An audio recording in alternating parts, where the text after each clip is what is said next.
A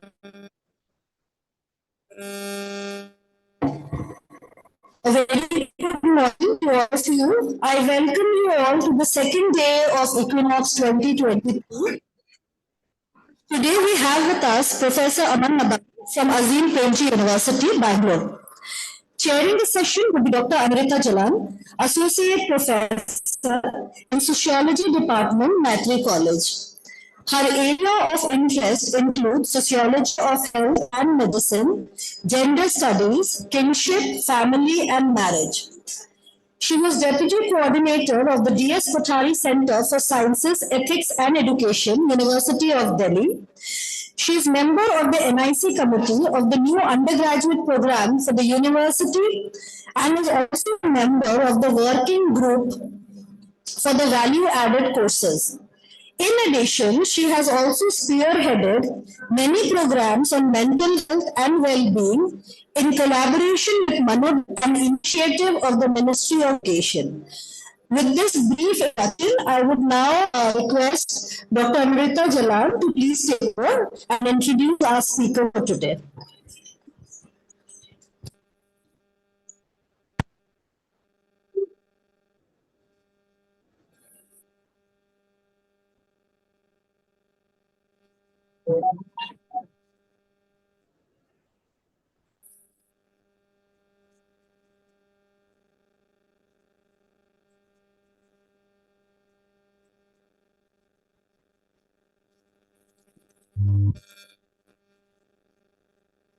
Thank you, Dr. Prapati. So, good morning, everyone. Take immense pleasure to welcome Professor Aman to this second day session of Equinox, and welcome to Professor Aman, who studied anthropology at Punjab University, Chandigarh, and sociology at Jawaharlal Nehru University. He works on the possibilities of an education for dialogue, fraternity, and justice, and anchors a network of researchers and activists working towards that. His area of research includes how education helps in dealing with conflicts, how it transforms societies, and how it mediates social inequalities. He has worked on the educational challenges posed by the existence of different civic cultures and political philosophies. He has been a research associate with Eklavya Foundation and has taught at the Homi Bhabha Center for Science Education and at IIT Kanpur.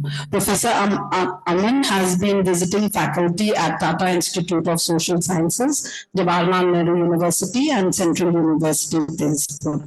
He is currently Professor of Sociology and Social Anthropology in Azim Premji University, Bhopal. So, welcome to you, Professor Aman. And today's discourse will be about the realm of conflict and how cultures resolve it differently and the role of education. So, over to you, Professor. Thank you. Thank you very much. And I must apologize. I very much wanted to come in person, but it seems I have some kind of a viral infection. And the fever is coming in again. Then I realized I should not put things from that. So, yeah, I'm sad that I couldn't come, but maybe I might come to your first time now. Let me start by sharing the screen. Um, Okay. Maybe participants change sharing.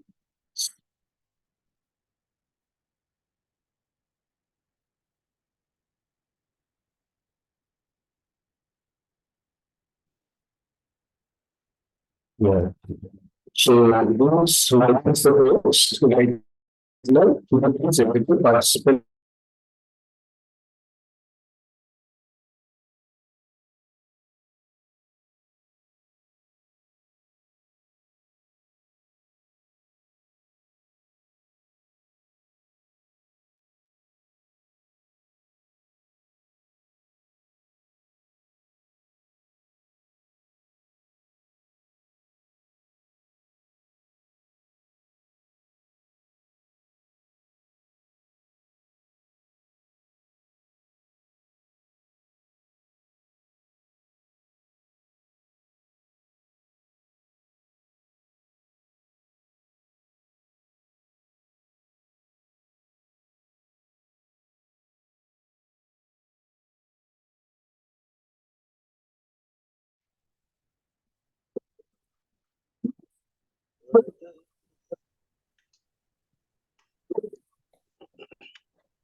So this is the theme of my talk. We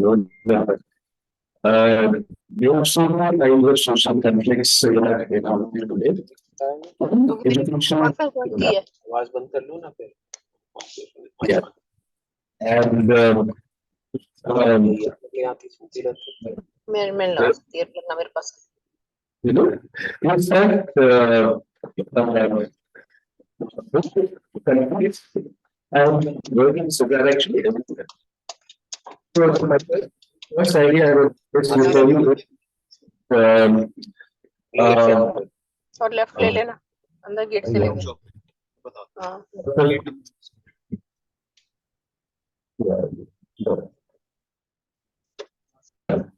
that how do we talk about issues? How do we talk about conflicts?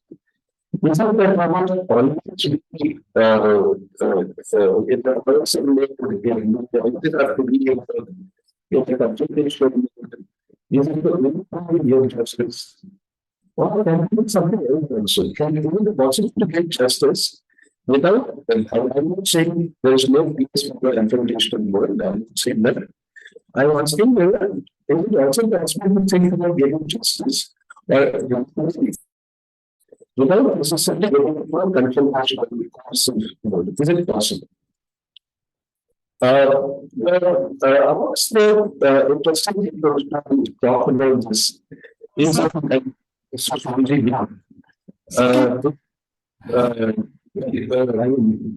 One of the early jobs actually that both conflict and convergence are everywhere. Now, a lot of social theory, we don't have that social conflicts. But what about all the convergences?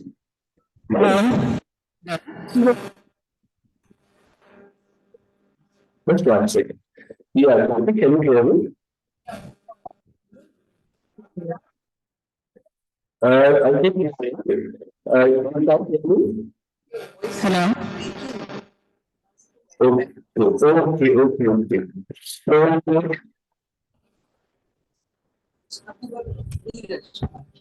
Right.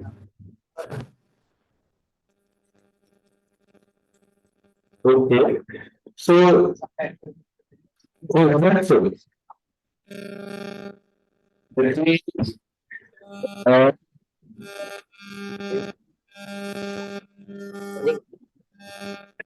see if it works. Yeah. Give me a minute.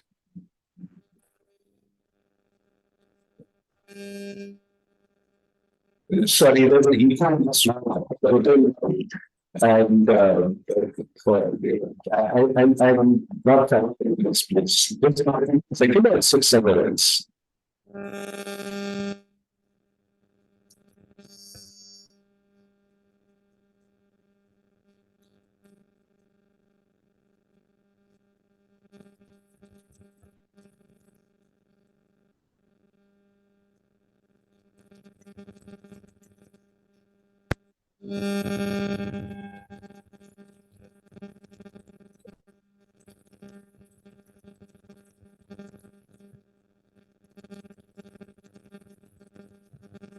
Better?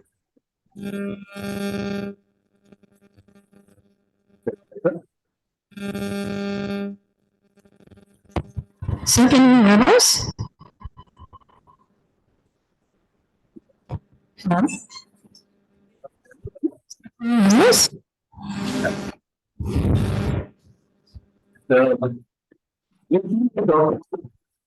Social companies, but actually,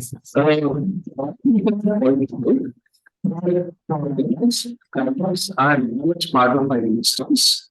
But interestingly, so are communities. So are just as control and are part of our body. Science, what science now?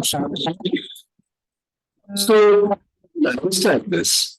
I was very also because the one important to understand because everyone is working for the countries. I mean, you understand it.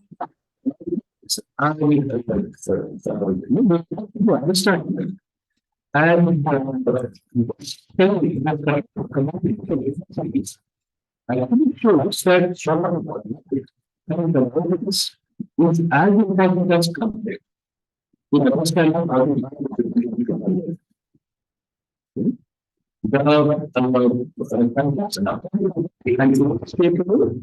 and also the valuable aspect of our lives.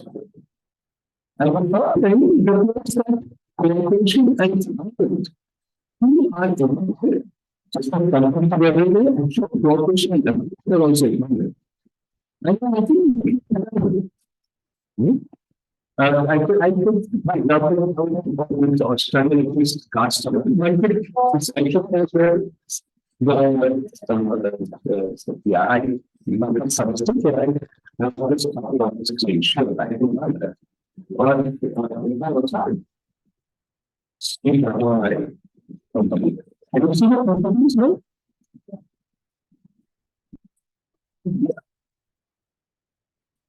No.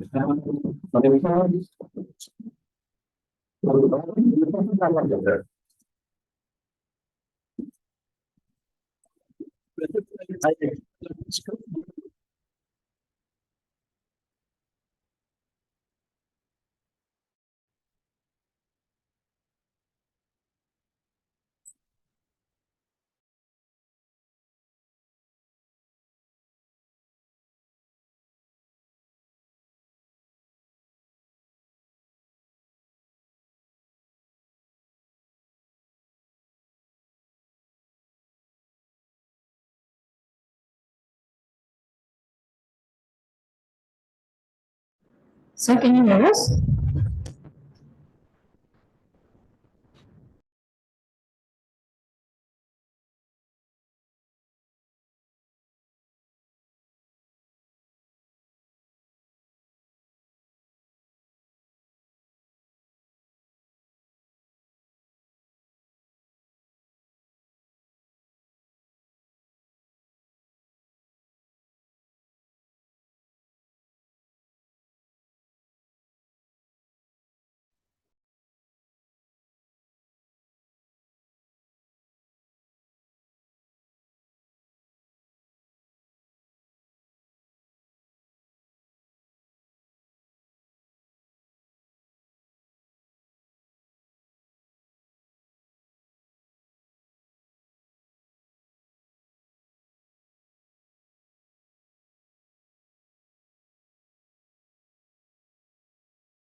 Hello.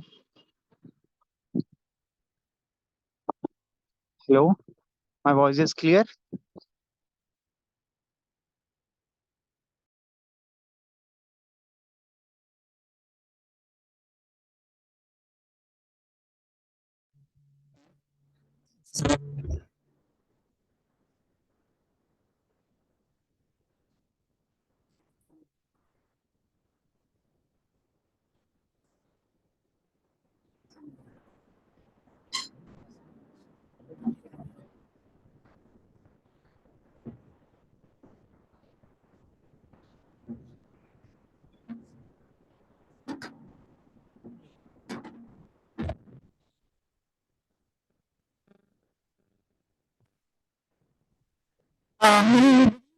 Um, Something great actually we were supposed to have done today, but he has fallen ill.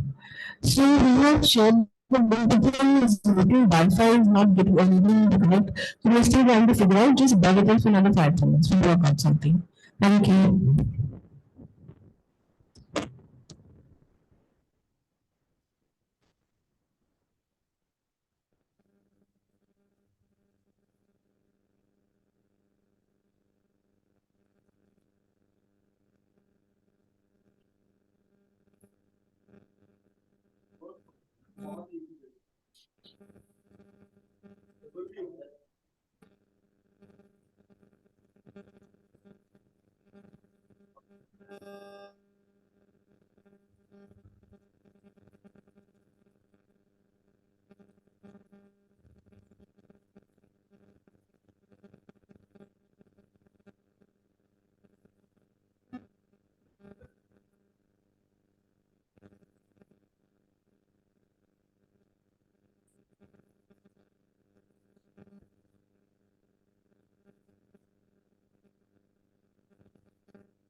Okay, right.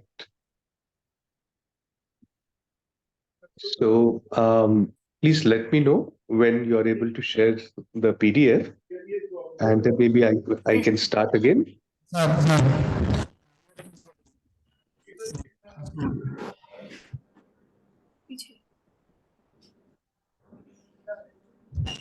Sir हमारे system में sir ये देखिए अभी down Yes, yes, I can hear you. You can also hear. Your voice is much louder now. It's fine now.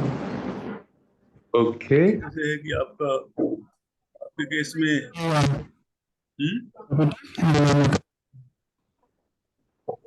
Yeah, can you hear me now? नहीं ये तो आप कहीं और आ गए ये टेसल बिग बकेट आयु अच्छा ये आपका कुछ और है ना Apple Mac Okay. Should I resume or should I wait a little bit? इसको क्लिक कीजिए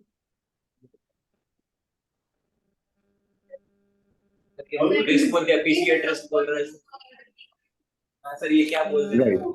So I'll start off again here. Can the others on this call please mute themselves? Yeah. Don't run. Yeah.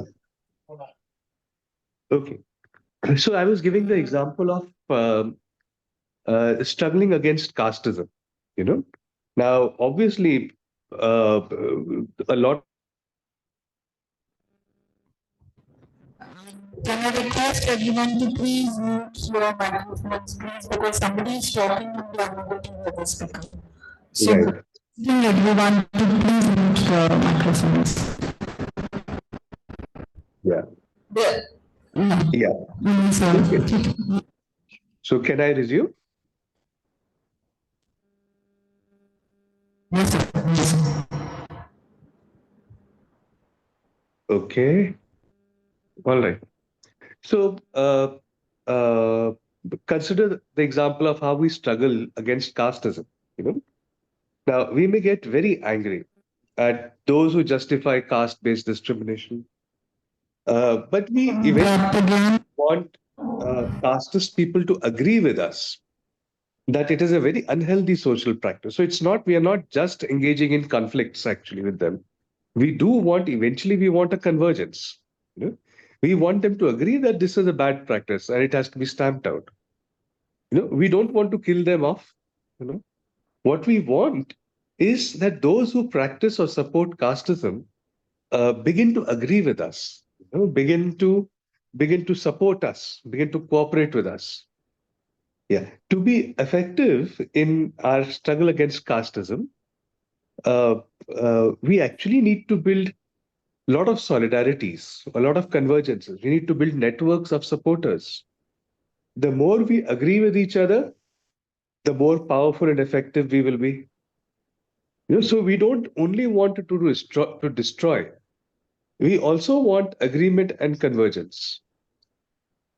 So eventually we will try, you know, we will win, we will triumph, not when all those who practice casteism have been killed off. Not, no, that's not what we want. You know, but what we want is when they come over to our side, you know, and when they begin to believe in social equality and in open societies. Okay? Thus, a viable strategy of overcoming casteism is one in which, of course, we have to confront and overpower castists. We also, at the same time, have to make friends with them. You know, and strange as it may seem, but this is the logic of it. There is no other way. You know, we can't kill them all off. We eventually have to make friends with them and persuade them to give up their casteist and discriminatory ways. Therefore, even while engaging in conflicts, we are seeking convergences. It's a very important thing that we are always doing both together. We are never only fighting. We are always fighting with convergences, with affinity, with affection. We're always doing that. So it is important to keep in mind that eventually the purpose of any conflict is to come to a convergence, and that every convergence will eventually see some conflicts. It is good to be prepared for both. And here we start coming into the question of how do you be the question of education. How do you prepare for this? I will start talking about soon. I'll start talking about education also. Yeah, yeah. The Now there can be, of course, better or worse ways of engaging in a conflict and of coming to an agreement. There can be better ways. There can be worse ways. For example, when I have a difference with a friend, I can try to resolve that difference by shouting at them, you know, shouting at my friend, or my friend and I can sit and have a heart-to-heart chat. Which one do I want to prefer? Which one will work? Yeah. Now we are very familiar with the first of shouting at people, but perhaps we need to also pay more attention to the other, which is of having a dialogue. I'm not saying shouting does not, it never helps. Sometimes it is best to shout also. But eventually, I have to have a dialogue. I have to sort out things. So, what are these ways? Can we learn ways of teaching and learning dialogue? Now, many questions come up. Here are the questions on your screen also. To what extent can dialogue and bonding be effective in resolving our conflicts? Can we take the path of empathy and dialogue even for deep structural divisions like casteism, patriarchy, and so on? Will dialogue and empathy work even here? And what does one need to learn so as to successfully go down the path of dialogue? So, to begin with, let us acknowledge that how we deal with conflicts and convergence is learned. It is a learned thing. It is learned through social experiences and reflection. Do I try to sort out things through a fight, or do I try to sort out things by a conversation? Is something which I learn to do, and that's why education has a role to play in this. Yeah, we can learn better ways than just going with our habitual reactions. It's not that anger or love are purely biological and inevitable emotions. They are a very complicated mix of culture and biology. And we can learn better ways of disagreeing so as to come to better agreements and so that everybody can benefit from. And this is actually, if you think about it, this is actually what politics is all about. This is how do you deal with disagreements? This is what politics is all about. This is also the core of our family life. It's the core of our country's constitution, and also our work and recreation. This is the core of citizenship education. And actually, all kinds of childhoods, adolescence, adulthoods, we have to figure out how do I have disagreements and how do I come to convergences. Yeah. So, education actually can play an important role over it, which I'll come to in a minute. What are the causes of this, and what are the strategies of doing this? There can be a lot of structural causes. I'm not getting into that right now. But can we talk about the basic character of conflicts? There is very interesting work done on this. Simmel did it. Kenneth Boulding, who was one of the founders of systems theory and was an anti-nuclear war activist, he also worked on this, and a lot of people have worked there. Actually, we can analyze and some basic strategies of dealing with conflicts. Here, what I have in front of your screen is a basic forms, which, for example, the sociologist Donald Black has articulated. So it seems that we can have a variety of strategies. There can be coercion, where we basically try to push others to do what we want them to do. We impose our preferences on others. There can be yielding, where we give up our own preferences. There can be negotiation and dialogue, where we try to look at both parties' preferences. There can be avoidance, where actors try to move out of situations of conflict, basically avoiding the situation, avoiding the conflict. There can be tolerance, and there can be third-party mediation. So there are actually a small set of strategies which people use. It's not a very large set. And people can move from one to the other. People can start with one thing, go to the other. And the question is, what do people use and why? And can we learn better ways? Behind all of this, actually, there are cultural styles and ideologies. Can you show if you can move to the next slide that lists out those? Actually, how we deal with conflicts and how we deal with convergences is very deeply cultural. For example, there can be a cultural style which is all about punishment. I have to punish people. That's the only way of dealing with conflicts. There's another cultural style which is about compensation, giving compensation to people in a conflict. Where the compensation of the aggrieved is the important thing. So we don't want to punish, we want to give compensation to the aggrieved. There can be therapeutic approaches, therapeutic styles, where the point is to heal people. There can be reconciliatory approaches, where again the emphasis is healing both parties, and so on. So you should notice that we tend to think that violence and anger is the only option, but it's not actually. That is one ideology. There are a lot of other ideologies, and a lot of societies, a lot of cultures have very different ideologies over here. So, how do you choose what you choose? You know, the there are a lot of social structural factors leading to what I choose, how I do it. The uh, and this is actually a very important issue. Uh, uh, how do I balance the different strategies and styles?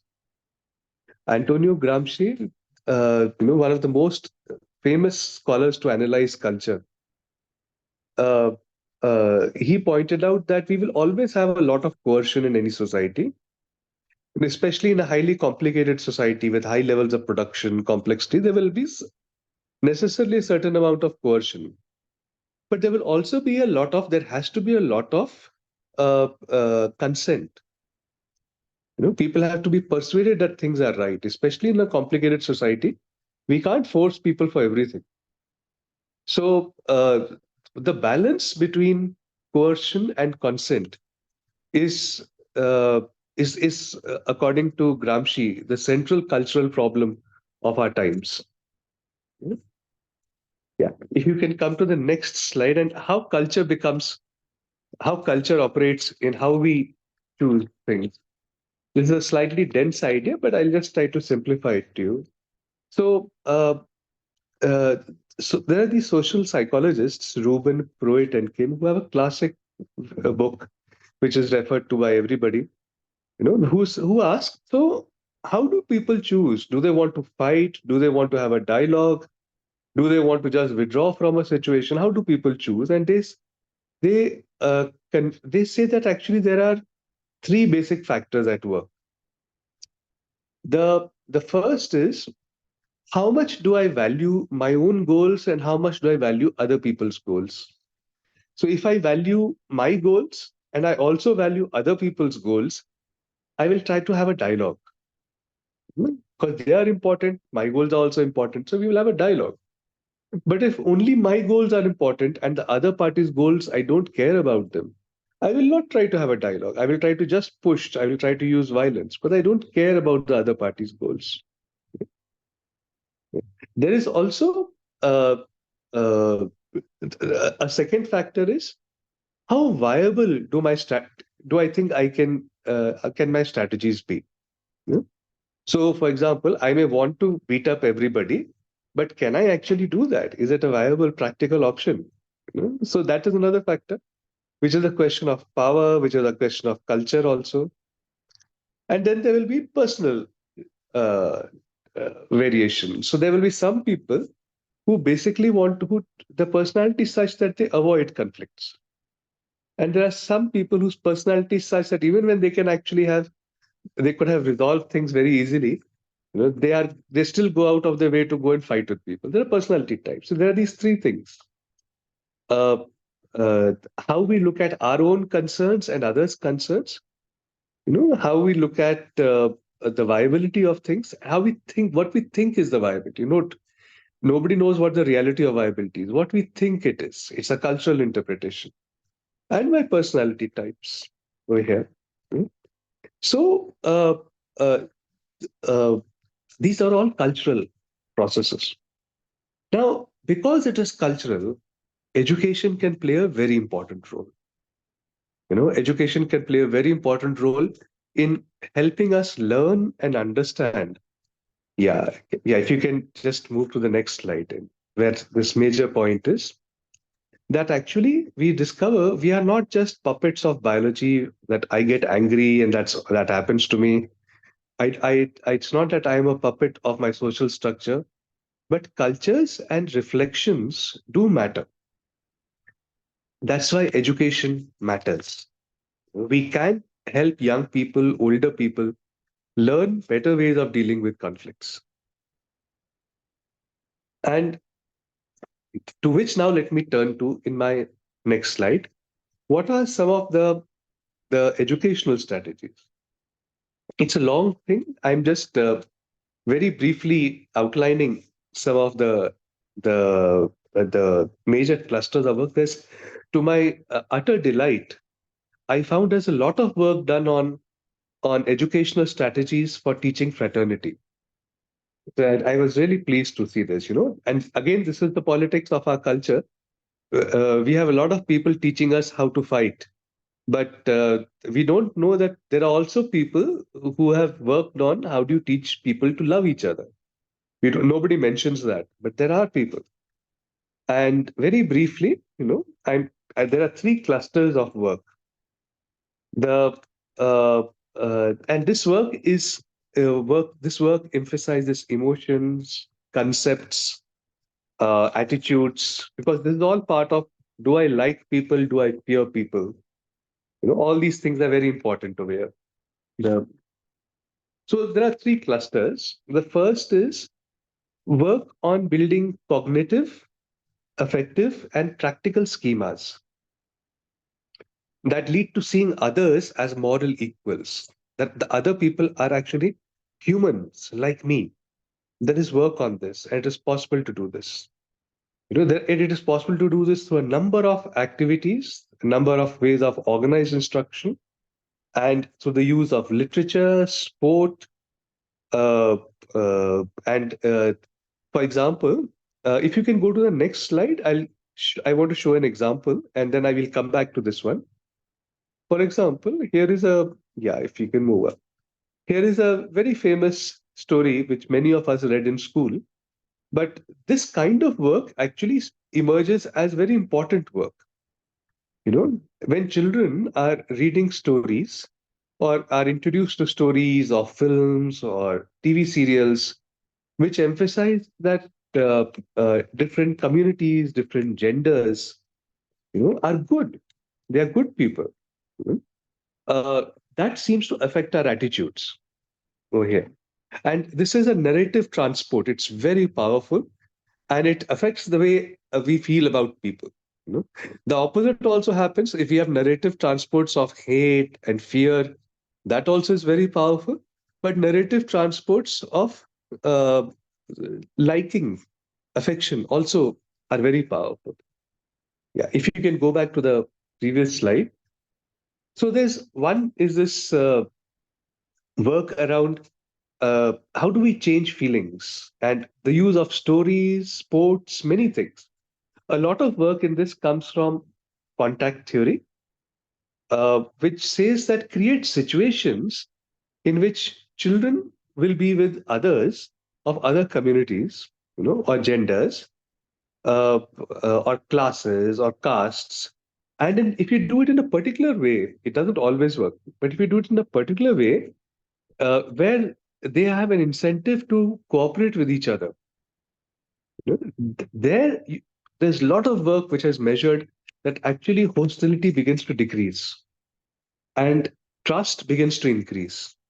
Where they are in a situation where they are find it beneficial that that they cooperate with each other. This is contact theory. A lot of very nice work is done, and people have tried this at many places, and it definitely works. You know? A second cluster of work, different from this building of emotions and attitudes, is a cluster of educational work which focuses on conscious deliberation. You know, and for example, social science, doing good social science, doing good sociology. You know, for example, what is gender? You know? Or why do communities fight with each other? What is really casteism? Doing good, proper social science. This is different from the previous one, which is emphasizing emotions, attitudes. But conceptual work also makes a lot of difference over here. You know? The uh, uh, I won't spend much time on this, but work, for example, there has been work around critical pedagogy and feminist pedagogies, which has illustrated how it is possible to think about things and to empower groups which are historically discriminated against. And this too has been very promising. It makes a lot of difference. A third, the last educational cluster of work is learning actually forms of public mobilization, which can increase bargaining power and visibility. On also learning about the constitution, learning about democratic legal frameworks, the rules of the government. This is also important because this empowers people. You know? And because a lot of discrimination is due to imbalances of power. This also, working on this seems to make a lot of difference. So I'll wrap up by saying that uh, this is actually a kind of micropolitics. Education is a kind of micropolitics. You know, it's not that education can solve everything. It cannot. A lot of things have to be done by changing social structures. But education can still empower, and education can create affinities. Education can create affections between people. And that is a micro politics. It's not a macro politics, but even that is valuable. A micro politics which changes my life, my attitudes, my feelings is still a valuable thing to do. You know, yeah, without claiming that it will solve everything. No, you know, eventually one has to look at the social structure and also see what to change in that. But this is also valuable. Right. I'll stop over here. Thank you very much for your patience and for your indulgence.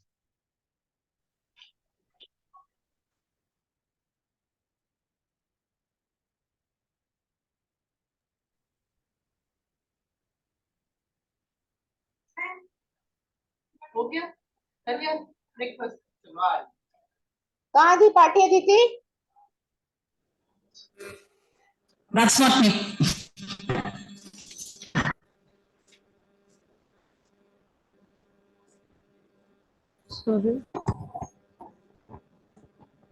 Can you hear me, Professor Aman? Yeah, I Can can you hear hear you. me? I can hear Am you. I audible? Yes, I Thank can you hear you. Yeah. so much.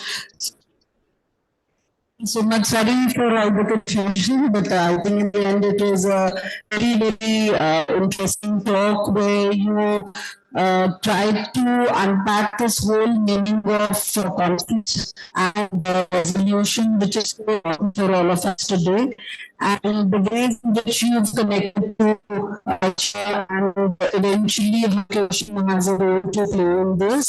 Though yesterday when I was reading the abstract that you had said, that was my question. I was just thinking in my mind that can education actually resolve this? So very nicely you explained the whole process, and without taking much time, I think I'll open the house to questions.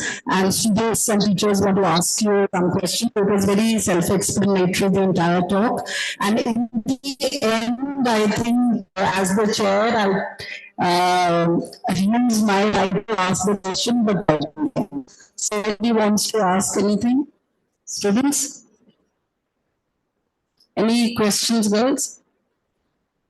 Am I audible? Professor Anand, am I Yes. audible? Yeah. Yeah, I So, can hear you. yeah, just introduce yourself and ask the question.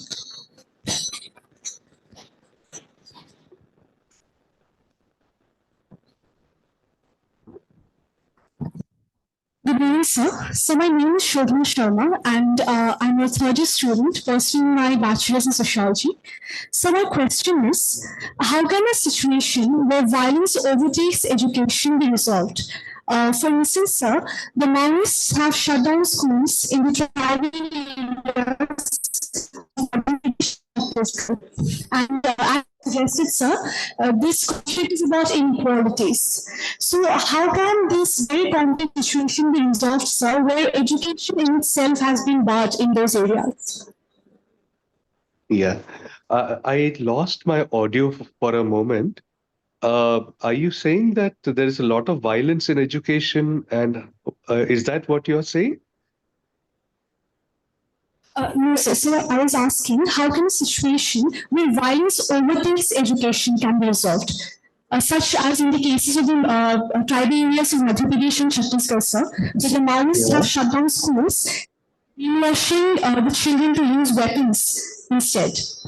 So when conflict enters the education system, I think that's what she's asking. How does one overcome that?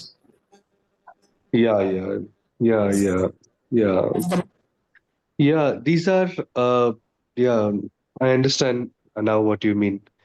The, uh, yes, this is unfortunately the default mode of most schools. Uh, and people have worked on this, how actually the majority of schools in India, it's such a tragedy. Actually, fear is the way of controlling students rather than dialogue. It's a very, very unfortunate thing that the major daily experience of schools is fear and surviving in that situation of fear.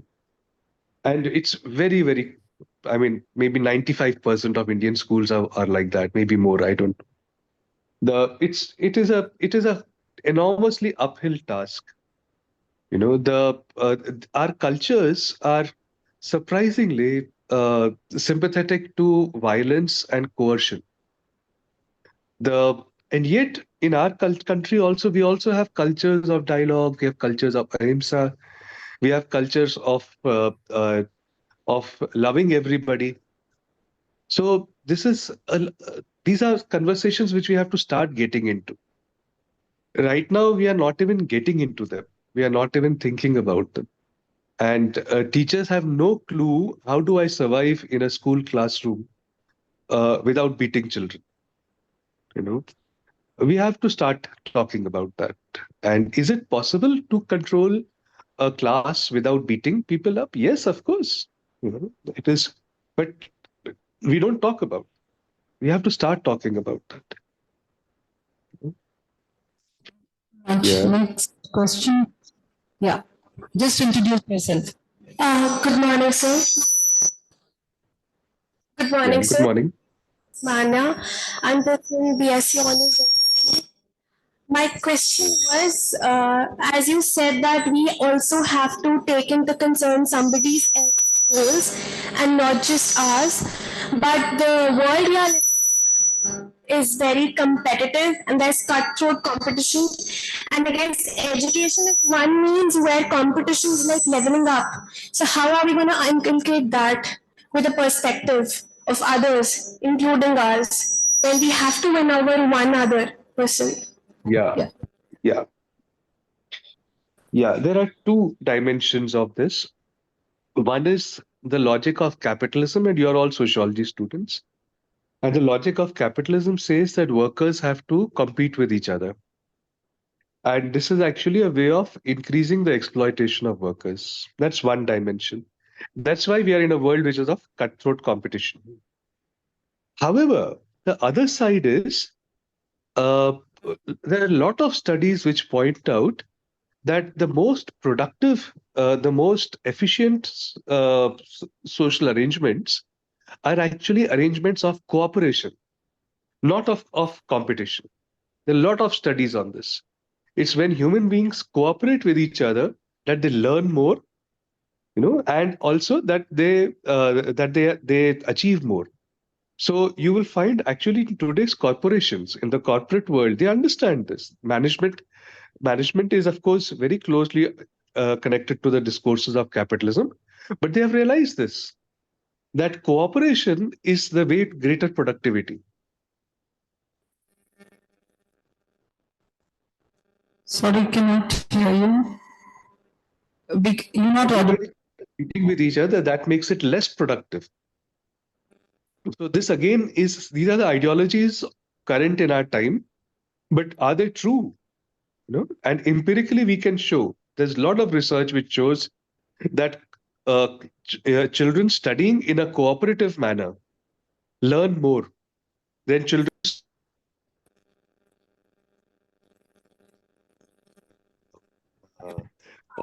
Lost you again. Yeah. Okay, can hear you. Thank you. Yeah. So, Can I say something?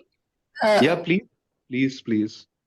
Sir, I'm Dr. Sadhna, and I think I'm meeting you after almost 28 years. I just want to thank you once Achha. again for, oh yes, what you cooperation you were talking about when you were associated with the JNU Staff College.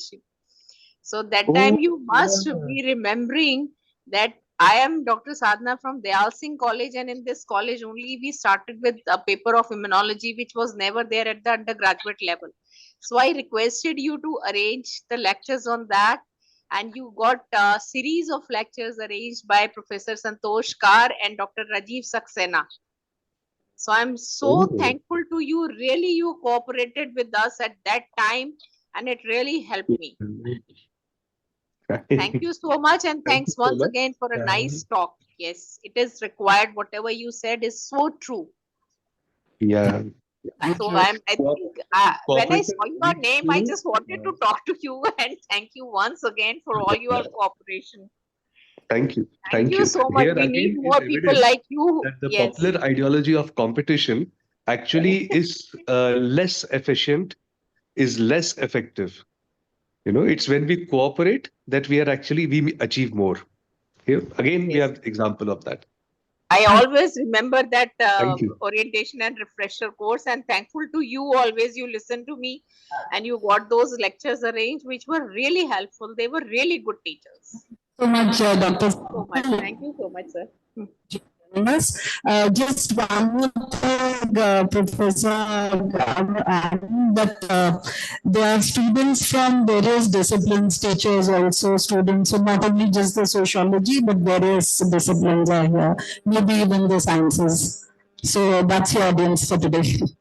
Just, I thought I'll let you know it's not only sociology students. Next person. Good morning, sir. I'm Preena Verma from Sociology Honors, third year. My There are no question more to you questions, is so that, perhaps we can wrap up. am I audible? She's asking the next question. Am I audible? Professor, am I audible? मेरे को तो नहीं mute कर दिया है. Am I audible, sir?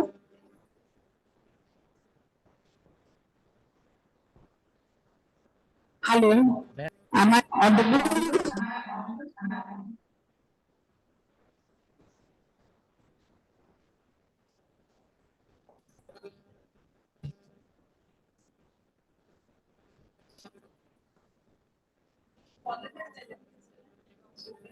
Yeah. There's a question. Am I audible? Okay, is it on chat? No. Just type that then. Question दे दो chat.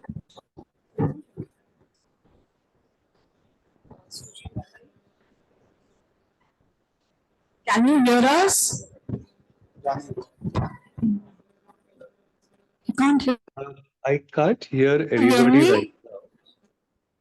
now. I can see your chat only. For some reason, I'm not getting any audio. I can't hear anything. No, I can't hear you. Yeah. Please write the question there.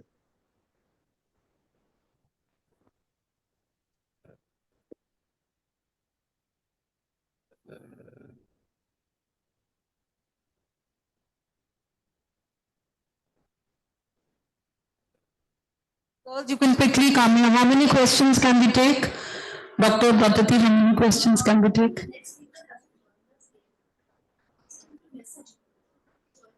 In which case, you all can give your questions so we can type that on the chat box. Any other questions, girls? So you can just.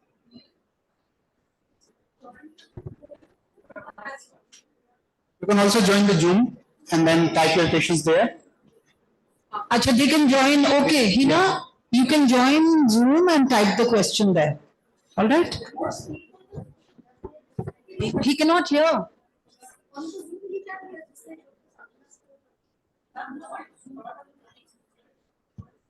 अच्छा ठीक है, okay. He cannot hear. हमारी आवाज तो आ रही है, उनको नहीं सुनाई दे रही है.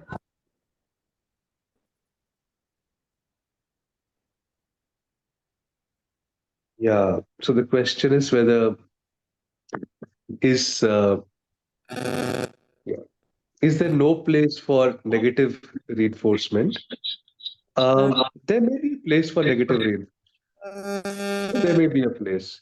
However, positive reinforcement is also very important. And negative reinforcement is fine so long as it does not reach the point where the person, the child, the student loses motivation. For example, uh, suppose I have an exam or I have an assignment and I don't do very well in it. So to be told that no, this was not all right is valuable. But to be told it in a way that I feel demoralized, I feel, oh, I can't do this at all. Now that becomes counterproductive. Because if I'm doing it, if the message I'm getting is you're useless, you can't do it, then I give up. You know?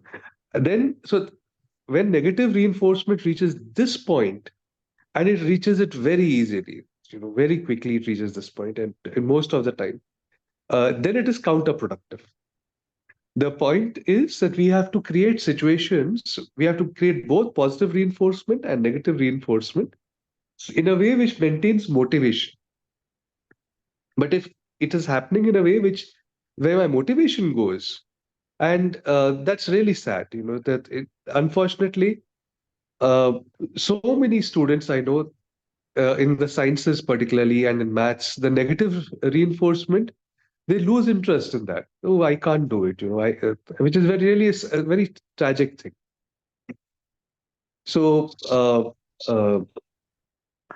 there is a place for negative reinforcement. There is a greater place for positive reinforcement, and of course other forms of conversations and so on. But when it goes to a point where it destroys a person's motivation, that is it should not go to that point. Can you hear me now? Can you hear me now? Yeah, yeah, that's right. It's luckily India is not that violent in schools yet. The uh, I am also amazed by the amount of bullying, for example, which we read about in American schools or in Korean. Korean, I don't know so much, but it's really shocking. I mean, we can't imagine. Can you imagine 30%, 35% of American schools have a policeman on duty in the school every day? A policeman. We can't imagine that over here. Yeah. In India, it's unthinkable.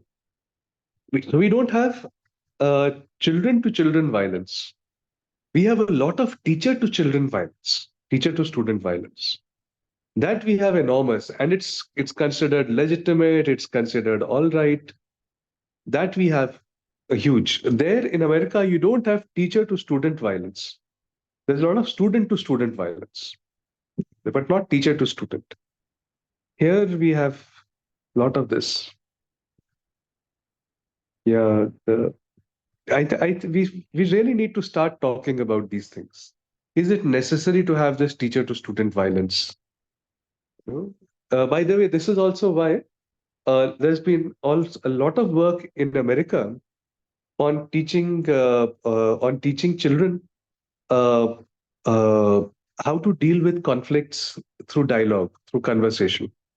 There's a lot of work in America on this because there's so much violence over there.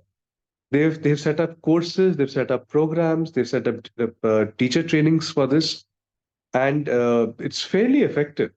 It's fairly effective because they are so alarmed at the amount of violence over there that they have been doing. And so this is, if you Google this, you'll search for teaching conflict resolution in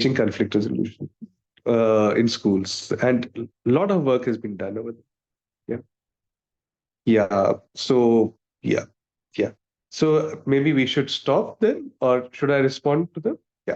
Okay. Right. Thank you.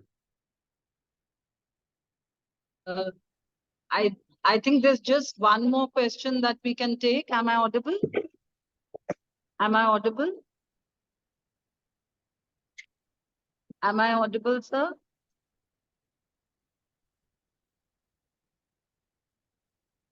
Okay, so I thank you so much for joining us today, and we really appreciate your having taken out so much of time, even though you were not well.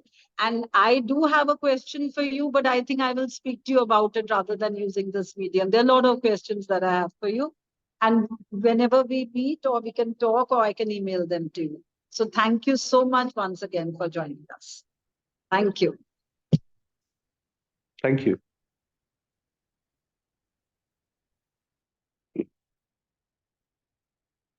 Thank you. I wish I could have been there in person. But thank you so much for inviting me.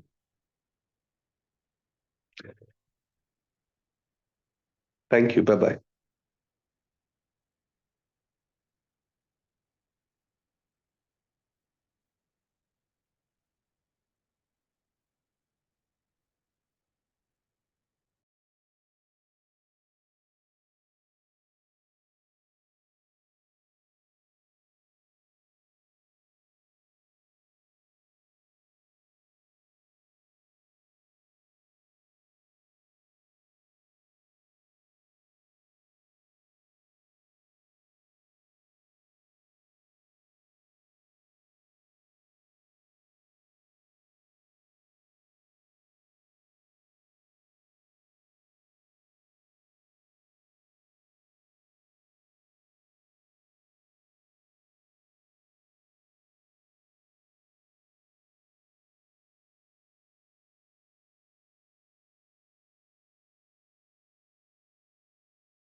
Where are you going? आप बैठ जाओ please.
Hello, Dr. Debjyoti Das.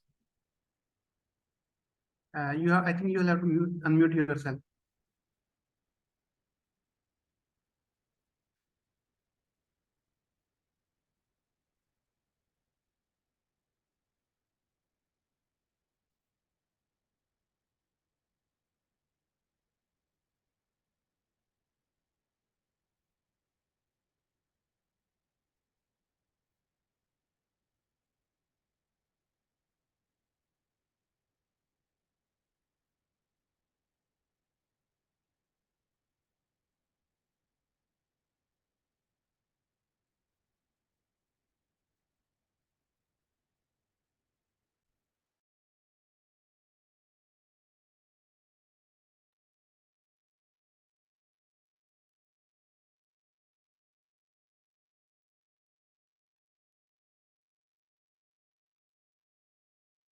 Okay, I think now I'm audible because it has been removed. Yeah.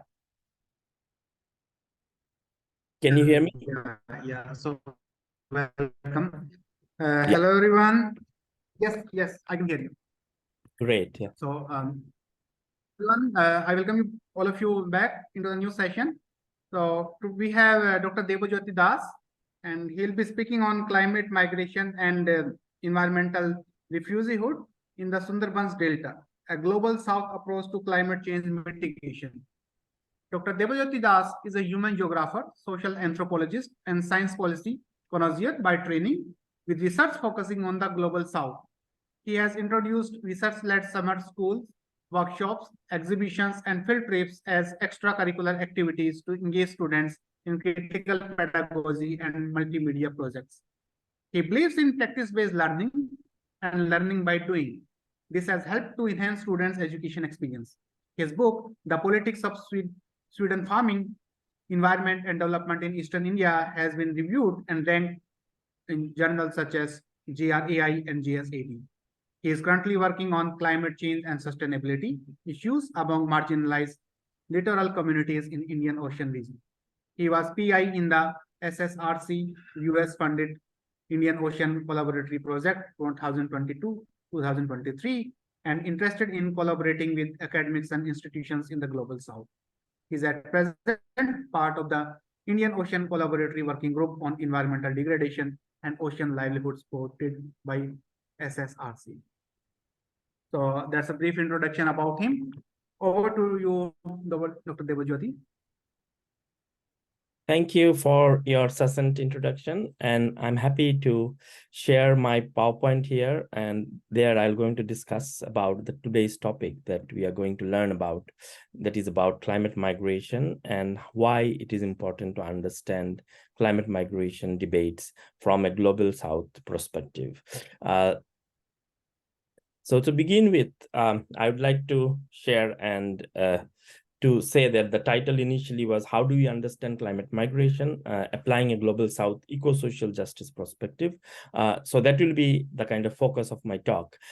So to begin with, I am sharing with you this slide where you have three contextual case studies, one in Sub-Saharan Africa, the other from South Asia, from Bangladesh, and the other picture, the map of the globe, showcases temperatures in July 2018 last year across Europe.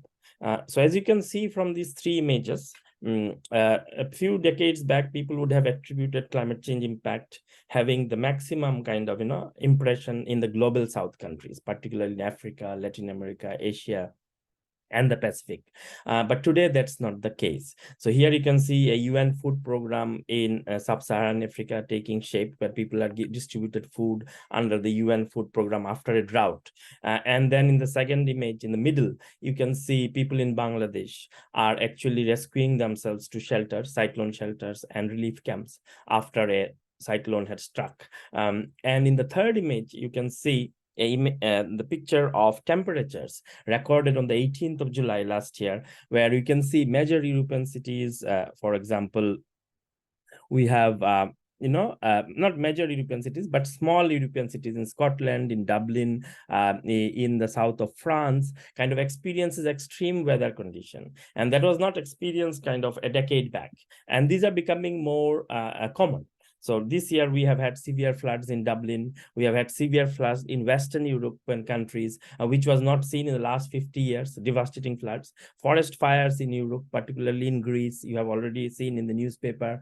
A forest fire in France. People who have gone on holidays during the summer break have come back to the UK. They had to be rescued from those resorts.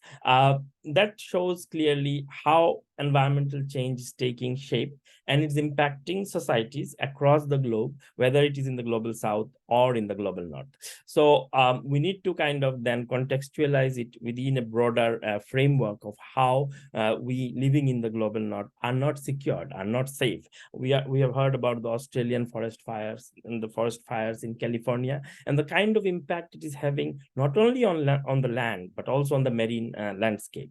And that is attributed to human action, the fossil fuels that we are burning, the carbon footprint that we have generated over the past 200 years of humans kind of progression after the industrial revolution that happened in England, and then the post Second World War kind of economic growth that we have seen in the global north countries, particularly in the United States, which remains the most important polluter.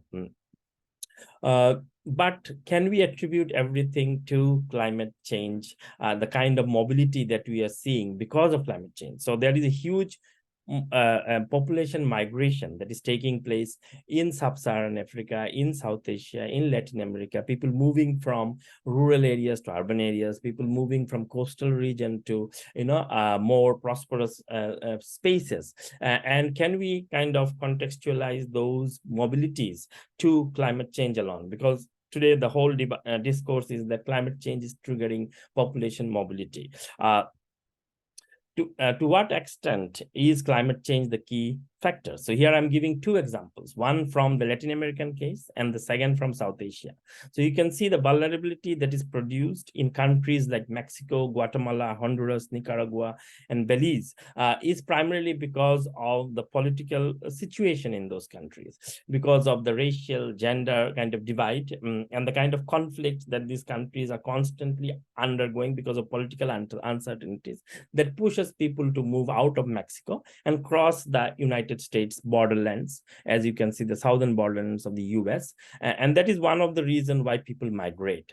So there are other factors, like, for example, gang violence, state repression, poverty, which push people to move out of their natal homes and migrate. So in Bangladesh, we know Bangladesh is one country in South Asia which is prone to climate change impacts, particularly sea level rise. And we all have heard in different news media reports, in kind of television stories, that the sea level rise in Bangladesh will put Bangladeshis to move into India. And that is the kind of narrative that is produced in the political spectrum by politicians, by kind of educational elites. But often that is not the case. So even in Bangladesh, people are moving out of the coastal region and going to cities like Dhaka for employment. Particularly, they are employed in the garment sector. And as you know, Bangladesh GDP is dependent on the export of garments. So after China, Bangladesh is the biggest kind of garment producer for the Western world. So there is a lot of jobs. You have heard of the Rana Plaza fire, which led to the death of many kind of workers, and the kind of poor conditions under which workers kind of work in those kind of garment factories. So what I'm trying to bring home here in this discussion is climate change is one factor, but there are other countervailing forces which impact people's mobility, and that is related to colonial violence, the kind of appropriation that colonial powers did during 200 years of rule in South Asia, the kind of resource drain we suffered from, and that led to India being the most prosperous country 200 years before under the Mughals, and even before the Mughals, when India was kind of free of all subjugation. We had the best kind of economic resources, the best GDP, and India and China were the most prosperous countries. But with the incoming of mercantile capitalist mode of production that the British and other colonial powers brought to the global south countries, there has been a decline in economic progress and prosperity.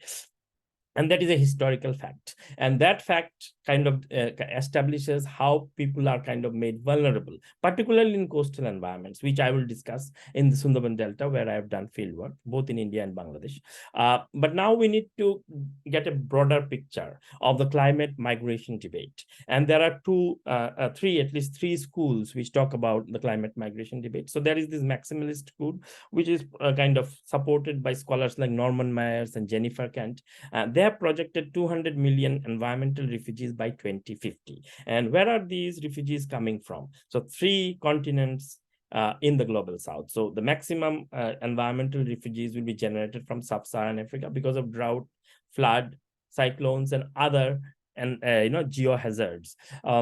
Then followed by that, we'll have South Asia, India, Pakistan, Bangladesh, Sri Lanka, and that will lead because of water scarcity, crop failure, sea level rise, storm surges, and we are seeing that there is clear evidence that these things are happening. But then we cannot also kind of disaggregate those factors of climate change from the impact or the violence that Green Revolution has produced in South Asia. Then we have Latin America, where it will produce 17% of migration, because in Latin America there is a major problem of land consolidation, landlessness, because of agro industrial forms of farming. So that's another major challenge in Latin America. And then the World Bank, which is a Bretton Woods institution, projects 140 million people who will be displaced by 2050, largely due to water scarcity, sea level rise, and crop failure. And there is also this NGO, which is a global NGO called Christian Aid, and it reports 1 billion people displaced by climate change. Now, this is a very kind of simplistic way of projecting how climate change would impact the lives of the people and would trigger mobility or migration or dispossession of people from their native land. But then there is a critique to this maximalist approach, where the minimalist kind of say future climate migration projections are too environmentally determined. It is a very difficult to isolate environmental push factors, political, economic, and social factors, and a focus on climate change or impact based on natural hazards kind of depoliticizes the causes of displacement. So there are social, economic, political causes of displacement, which are undermined when we put under the common rubric of climate-induced mobility, because climate-induced mobility is often long term. Like, for example, if you're moving because of soil salinization or soil salinity, it is not going to happen overnight. It will happen over a period of time, maybe 10 years, 15 years, 20 years. So do we attribute soil salinization only to climate change, or do we look at the historical processes of how people have urbanized that area? For example, in Mumbai, in the Bengal Delta, if you look 200 years back, those places were not that populated or were not settled until and unless the British came and kind of made them as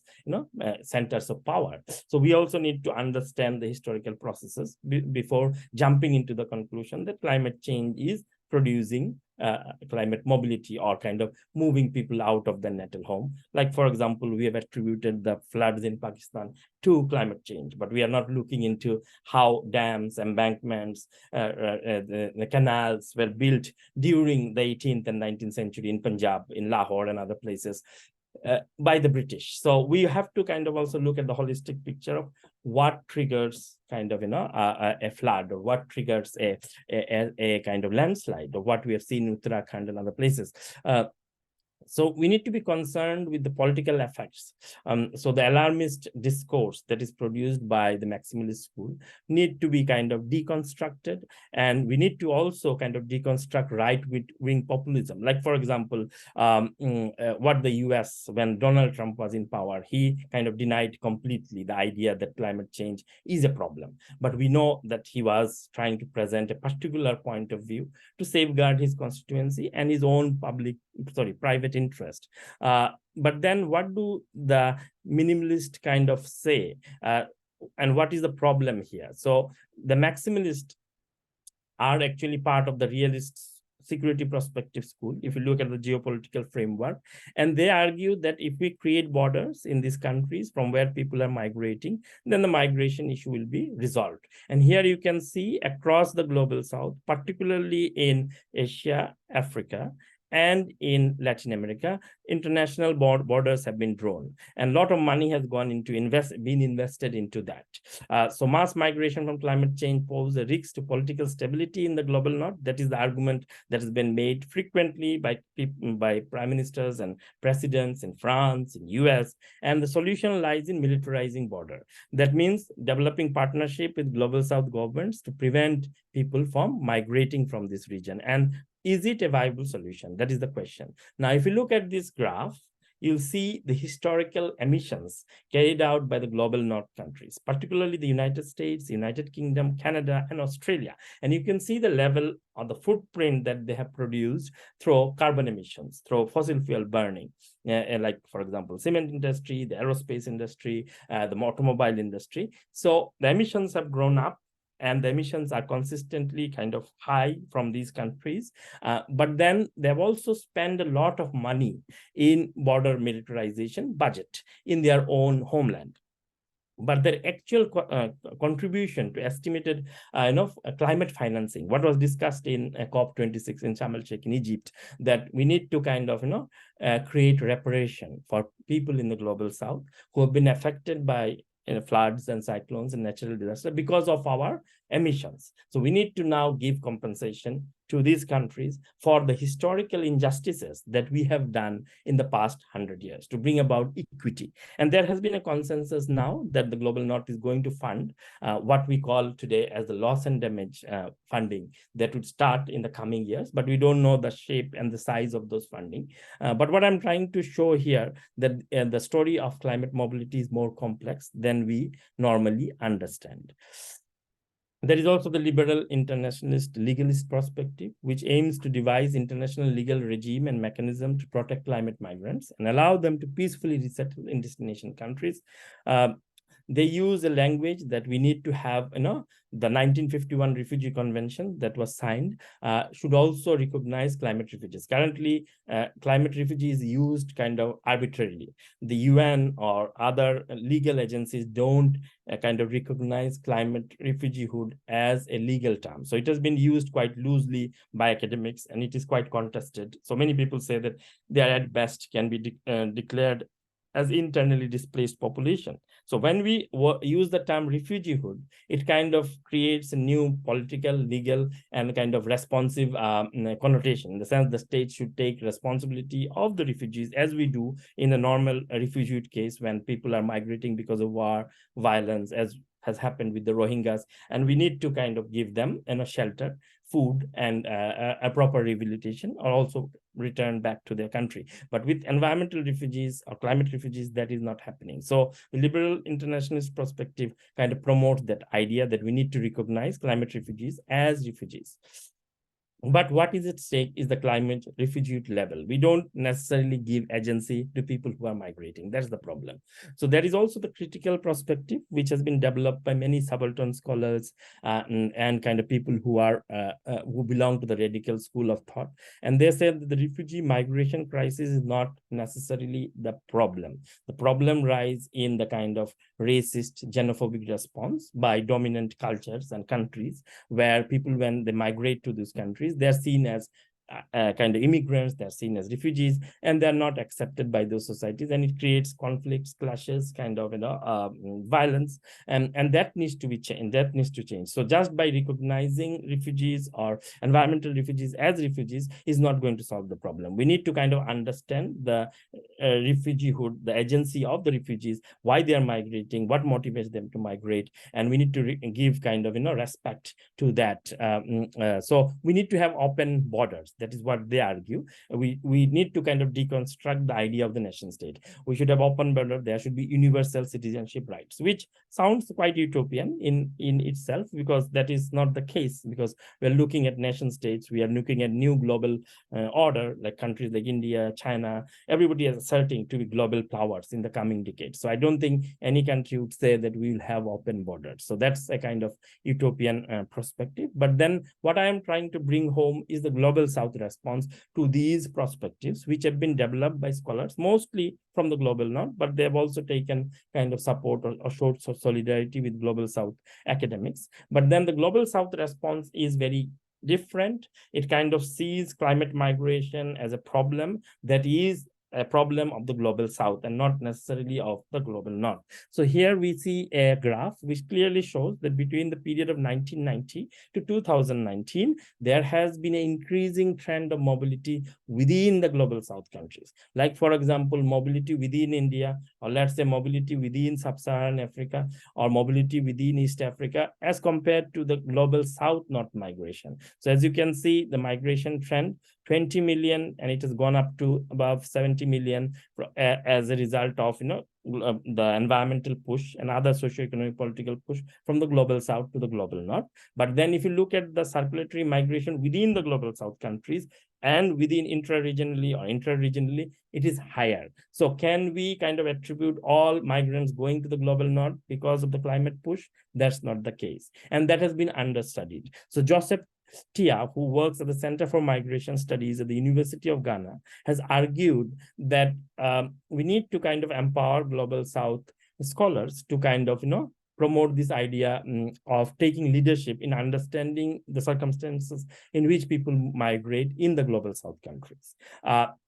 Also, there is a kind of positive impact of migration. It creates remittances, it generates new economic growth in areas where people have migrated. So migration should not be seen as negative, or environmental refugeehood should not be seen negatively, as it has been commonly portrayed in the other literature that I have discussed so far. Yeah.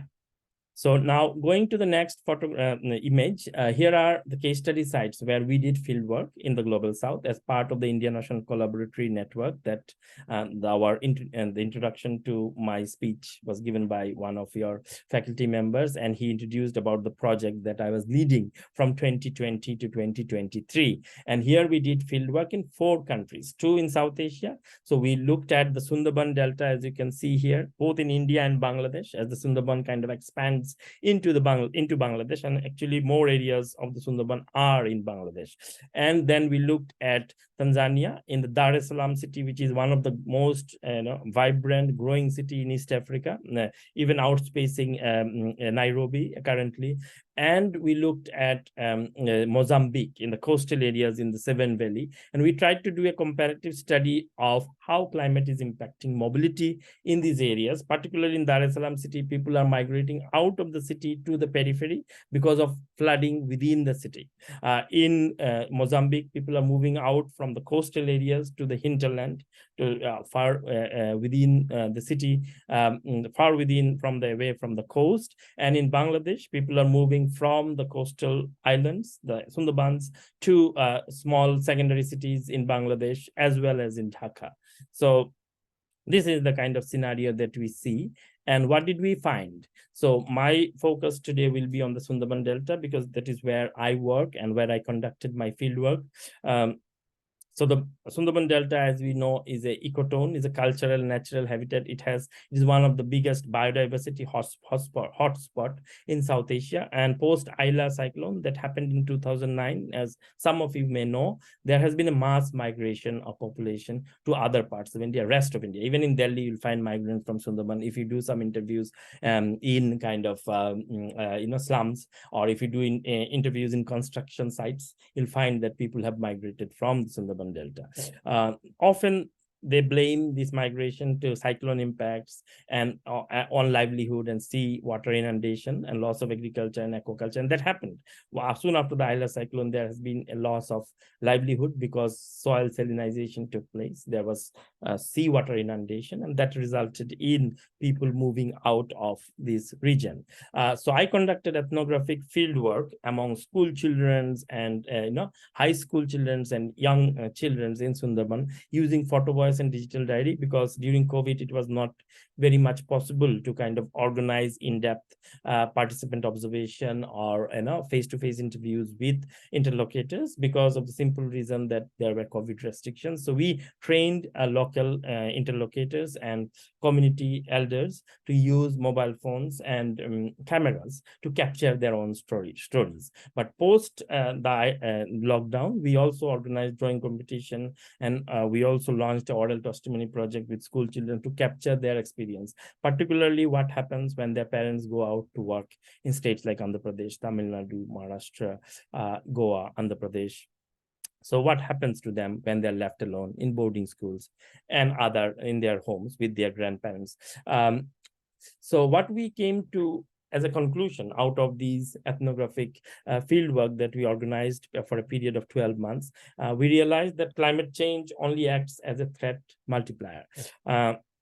People migrate because of different reasons that are not directly linked to the slow onset climate change impact. As I mentioned earlier, that there is a rapid onset impact. Like, for example, if there is a cyclone that hits the coast, people would be soon evacuated. They will live in relief and rehabilitation camp. Some people may be kind of relocated to embankment sites because their homes have been destroyed. The land has been taken away by the sea. So that would lead to some kind of temporary displacement for a period of 1 year, 2 years, or 3 years. So that kind of really impacts the lives of people, but that is the rapid impact of a cyclone. But the slow onset impact of climate on migration will be the kind of slow poisoning of the landscape because of salinization or other impacts. So climate change at best acts as a threat multiplier, and that is what we came to the conclusion, that it does kind of increases the vulnerability of people to migrate, because they are now kind of stifled to get or kind of secure a livelihood, because they're not able to do their farming, agriculture, they're not able to generate any income from the land that they're dependent on. But then there is also this new emerging theory, which has been kind of proposed by people like Arjun Appadurai, who is an anthropologist working in the US, that most of the migration is taking because of aspiration of the people.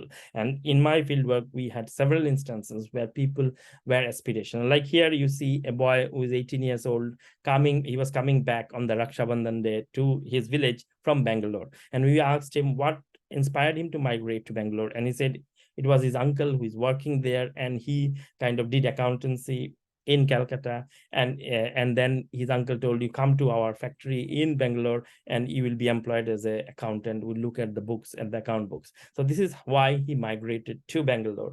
And there are many instances where we saw young people migrating to the cities in Calcutta and beyond, where they had migrated not because of the impact that climate change is having on their household, on their livelihood, but because they want to get better white collar job. They don't want to be part of the drudgery of agriculture. They don't want to kind of they don't want to kind of dirty their hands. So and in fact, agriculture doesn't give you a very good life, in the sense that people don't kind of give you credit being a farmer. Yeah, it's a different case if you are owning a vineyard, or if you are kind of entrepreneur, if you are doing organic, you are growing organic cotton, that's a different case. But we're talking about a common farmer who owns a very small plot of land and kind of just lives hand to mouth. It's very difficult for him to kind of actually stand up in life and say that I'm a farmer and I'm very proud to be a farmer. So there is the aspirational aspect, which is very important, what Appadurai calls as the capacity to aspire. Migration, as we have seen during our fieldwork, is often temporary, it's circular and seasonal. So people are not migrating permanently from their natal home to a foreign country, like for example in Andhra Pradesh. They're only going seasonally, and it's often circulatory. Migration is also triggered by government loan to build concrete houses. By that I mean, often we have seen in many interviews and across the landscape in the Sundarban that people are migrating to pay off their debts, or they are going out to earn extra cash so that they can build their homes. Because after the Aila cyclone and other cyclones that have followed so far, like the Amphan and other cyclones, there has been a kind of constant demolition of mud houses and the poor housing in the Sundarban. And the government has now given them, people, both the state government and the central government have given them money to rebuild their house, and they're only offering them 10,000 rupees to build a 3-bedroom apartment or a house, a concrete RCC structure, which we all know in today's day is not possible. So people are taking that loan, they are just building the foundation of their house, and then they are going out to earn extra cash so that they can build their house their dream home so that they doesn't collapse when there is a cyclone. And that is also part of how people can build resilience towards natural disasters. And here is one classic example. I interviewed this lady Nilima Mrida, who had just recently returned back from the Rajmundry district, Andhra Pradesh, and she goes there every year during the sowing and the harvesting season of rice, paddy. And you can see her old home, the thatched house here in front, and the new house that is being built behind. And she needs money to kind of pay her contractors, her builders, to kind of complete her house, which is still in the shape of being built. So it is under construction, and that is the motivation for her to move out of her natal home. But then there is also the challenge of immobility. When we are talking about migration, climate mobility, there is also the problem of immobility. There are many people in Sundarbans and across the globe who don't move or are not in a position to move. And that can be because of many reasons. Why? Because of patriarchal and caregiving norms in Bengali society and in South Asian society in general, because women are seen to be the household heads. So when the male goes out to earn a living, they are kind of responsible for taking care of the elders and the children. So women suffer from a triple burden, particularly in the Sundarban Delta, because they have to restore livelihood. As you can see, a lady in the middle of the picture, she is kind of rearing cattle, sheep, and that is very important for kind of generating some income in the household. They also care for their children and elders in the absence of their husbands. Most of them migrants who are going out from the village are male migrants. And female heads are living in the village along with children. And children's here, as you can see, I took picture from an NGO which is running this hostel where all the migrant parents' children are hosted in this hostel run by NGO in Joy Gopalpur village.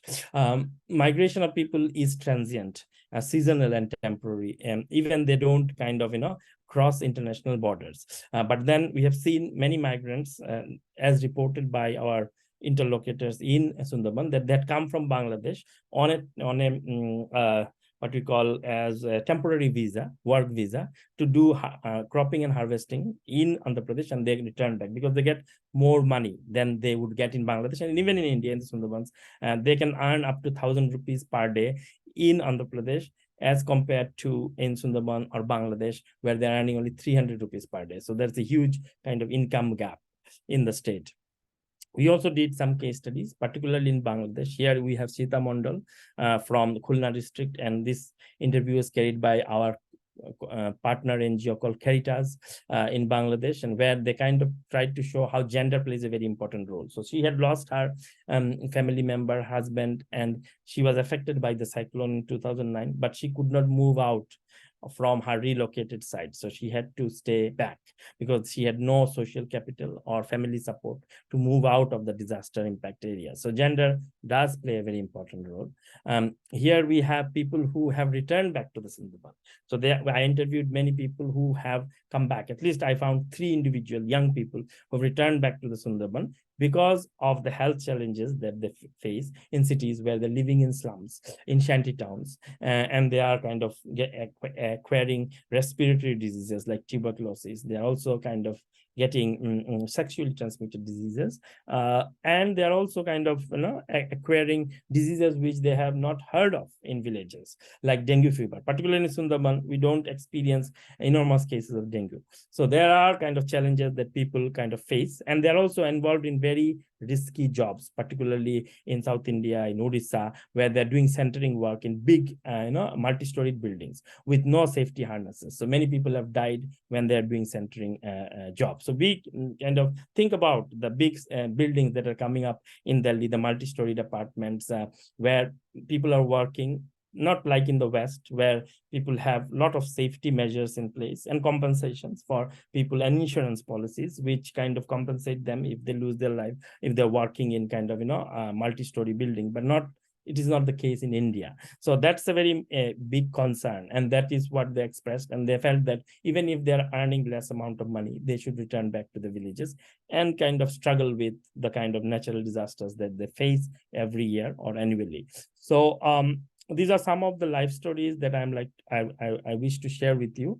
So to summarize at the end, we need to demystify kind of the Western notions or nomenclatures of climate migration, that everybody would move from the global south to the global north. Often that's not the case, because people are moving inter-regionally, as I mentioned earlier, and also intra-regionally. They are not necessarily crossing the international borders. The international borders are only crossed by people who have the social capital, the kinship networks, and the kind of links or aspirations to move out of the country.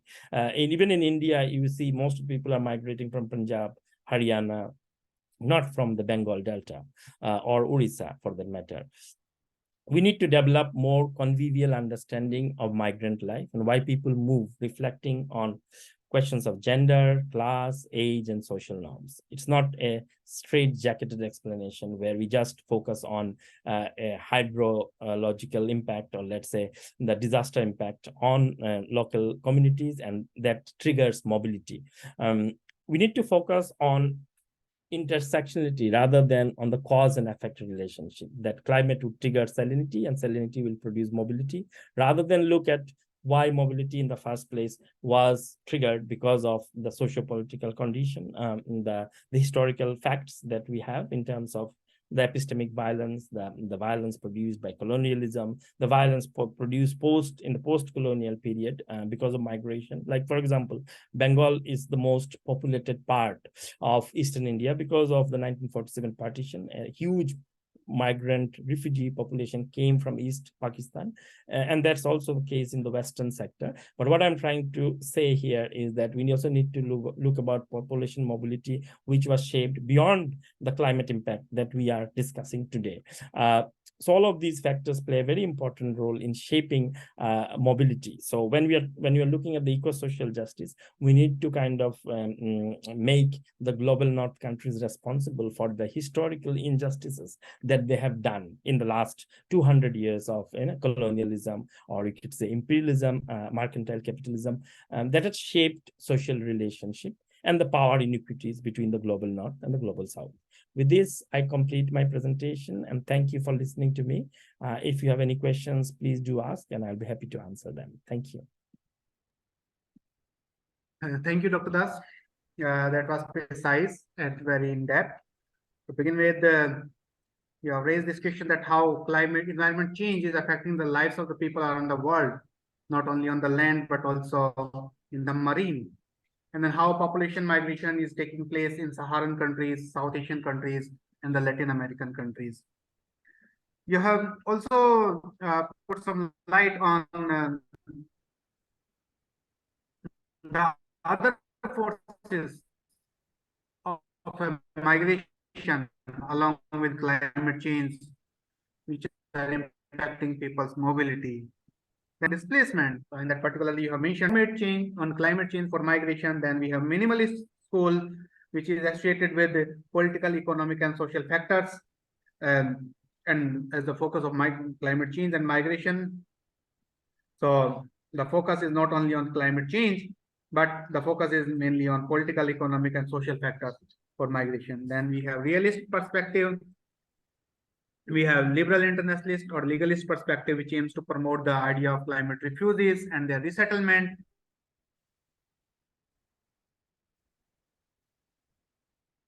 And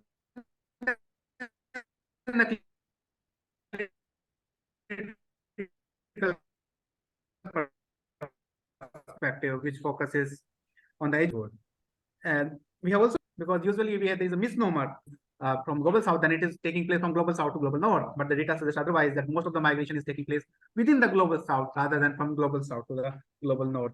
And then in the end, you have given inputs from your insights from your own fieldwork in the Sundarban Delta, where climate change acts as a threat multiplier, and migration of people is taking place because of various reasons, because of multiple reasons. It may be because of better livelihood, better aspirations. It may be because of government activities. And the nature of migration is temporary, it is circular, and it is seasonal. And then in the end, you have also discussed the challenges of immobility, why people are not migrating. So there may be many reasons for that. Patriarchy is one of the reasons, and caregiving thought of the people is the another reason. And you particularly focus on the women who are suffering a triple ground. They have to take care of the livelihood, they have to also take care of children and their elders, and also they have to suffer the absence of the take care of everything in the absence of the husband. So that was very in depth, and you make it very clear through your summarization in the end. So now we don't have much time. Our next speaker has already joined. So if we have, we can take only one question. Do we have any question?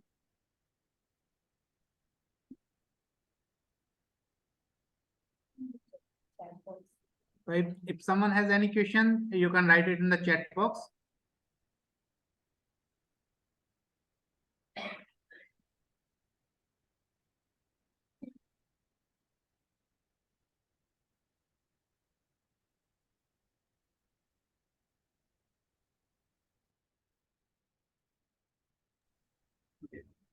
Yeah, I'll be happy to kind of have some questions if you have anything to ask in relation to presentation and the wider debate on climate migration. I think people still need some more time to contemplate. So maybe I'll share your email ID with them, and if they have any questions, they may contact you. So Oh, no worries. Thank you. yeah. So thank you, Dr. Debjyoti Das, on behalf of Center for Research Maitri College. Some valuable time from your busy schedule and delivering this important lecture. Thank you so much, sir. Thank you for having me. Bye. Bye.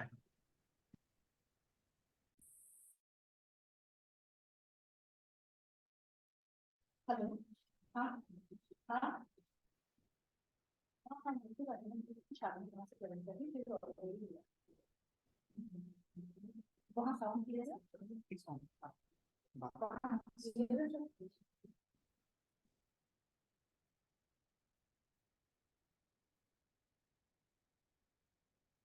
Good morning, everyone. I'm Dr. Shalini, and I'm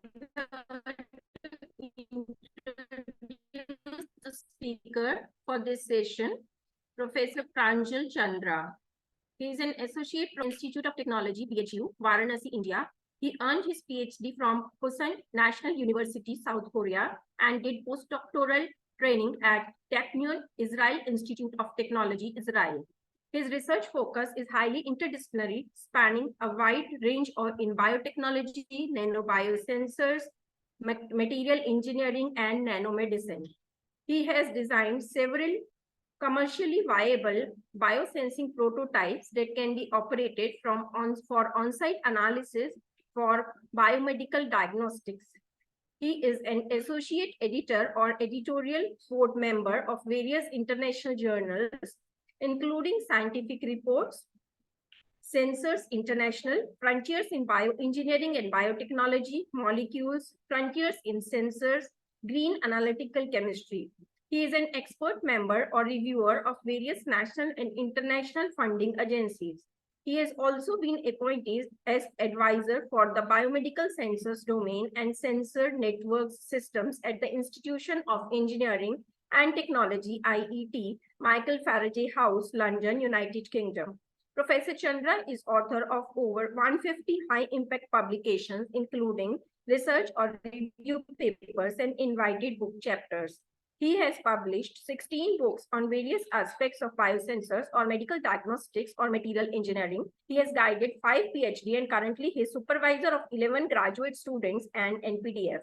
Professor Chandra is the recipient of many prestigious awards, coveted honors, and fellowships such as Fellow of Indian Chemical Society, Shakuntala Amirchand Award 2020 by Indian Council of Medical Research, FSSAI, Eatright Award 2022, Government of India, Professor B.K. Bachawat Young Scientist Award Medal from National Academy of Sciences, DST Ramanujan Fellowship, Government of India, Early Career Research Award, ECRA, DST Government of India, BK21 and NRF Fellowship, South Korea, Technion Postdoctoral Fellowship, Israel, Nanomolecular Society, India, Young Scientist Award, Biotech Research Society, India, Young Scientist Award, Young Engineers Award 2018, highly cited corresponding authors in the Royal Society of Chemistry, RSC, Cambridge, London. Top 10% cited article in the General Chemistry section, RSC Journal, Cambridge, London, Gandhian Young Technology Innovation Award, GYTI 2020, etc. Dr. Chandra is also listed among the world's top 2% scientists in the year 2020, 2021, and 2022 by Stanford University, USA. So I welcome Professor Pranjal to deliver his talk. The title of his talk is Intelligent Nanobioengineering for Point of Care Diagnostics. Over to you, sir. Yeah, thank you, ma'am, for a very elaborate, introduction. So I think somebody has taken this from my website. So if somebody might have asked me directly, I could have given a very short one. But anyway, it was very nice to hear these kind of things. So before I start, I'd like to thank the organizer and the whole team who is arranged this very interesting and a different kind of seminar. Generally we are very focused on uh, seminar which talks about chemistry or physics or such kind of things, but this is very interesting in terms, it has a transformation kind of a approach, right? It's very heterogeneous. So this is very interesting, and I'll try my best to showcase what we have done in my lab over the last several years. So now I'll share the slides, and I'll so is it my slides are visible? Yes.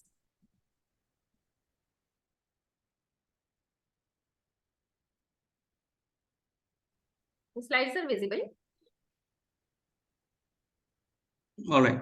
So yeah. So again, thank you very much. So I'll be talking today on the concept of intelligent nanobioengineering for point of care diagnostics.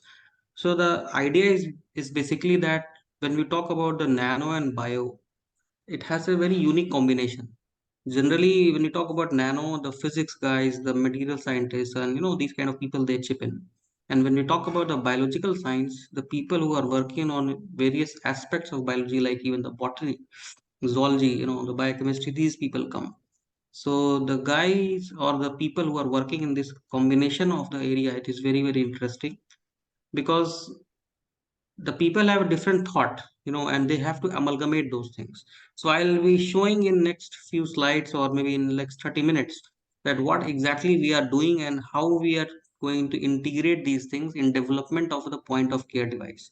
So before going into the details, I would like to congratulate everybody sitting here for this wonderful news what happened yesterday at 6 o'clock and 4 minutes, right? So congratulations to everybody. So anyway, so I'll be talking that what exactly we are doing at Indian Institute of Technology, Varanasi, and what are the scope of nanobiosensors and some of the examples of nanobioengineering system using some standard molecules. So if you can see this slide, this is my broader research area for the students particularly.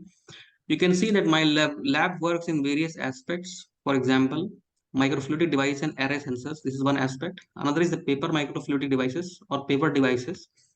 Next is the material engineering, because if you talk about various type of devices or any kind of setups, it requires a lot of materials. It could be a nanomaterial, it could be a biomaterial, it could be any hybrid material. So these materials are very important.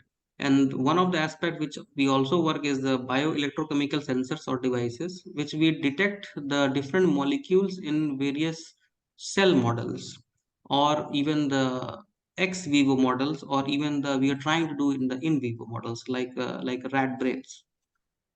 So for the students in particular, so what is the sensors basically? Sensors is basically the device or which has a particular setup onto the chip, which is called as a receptor.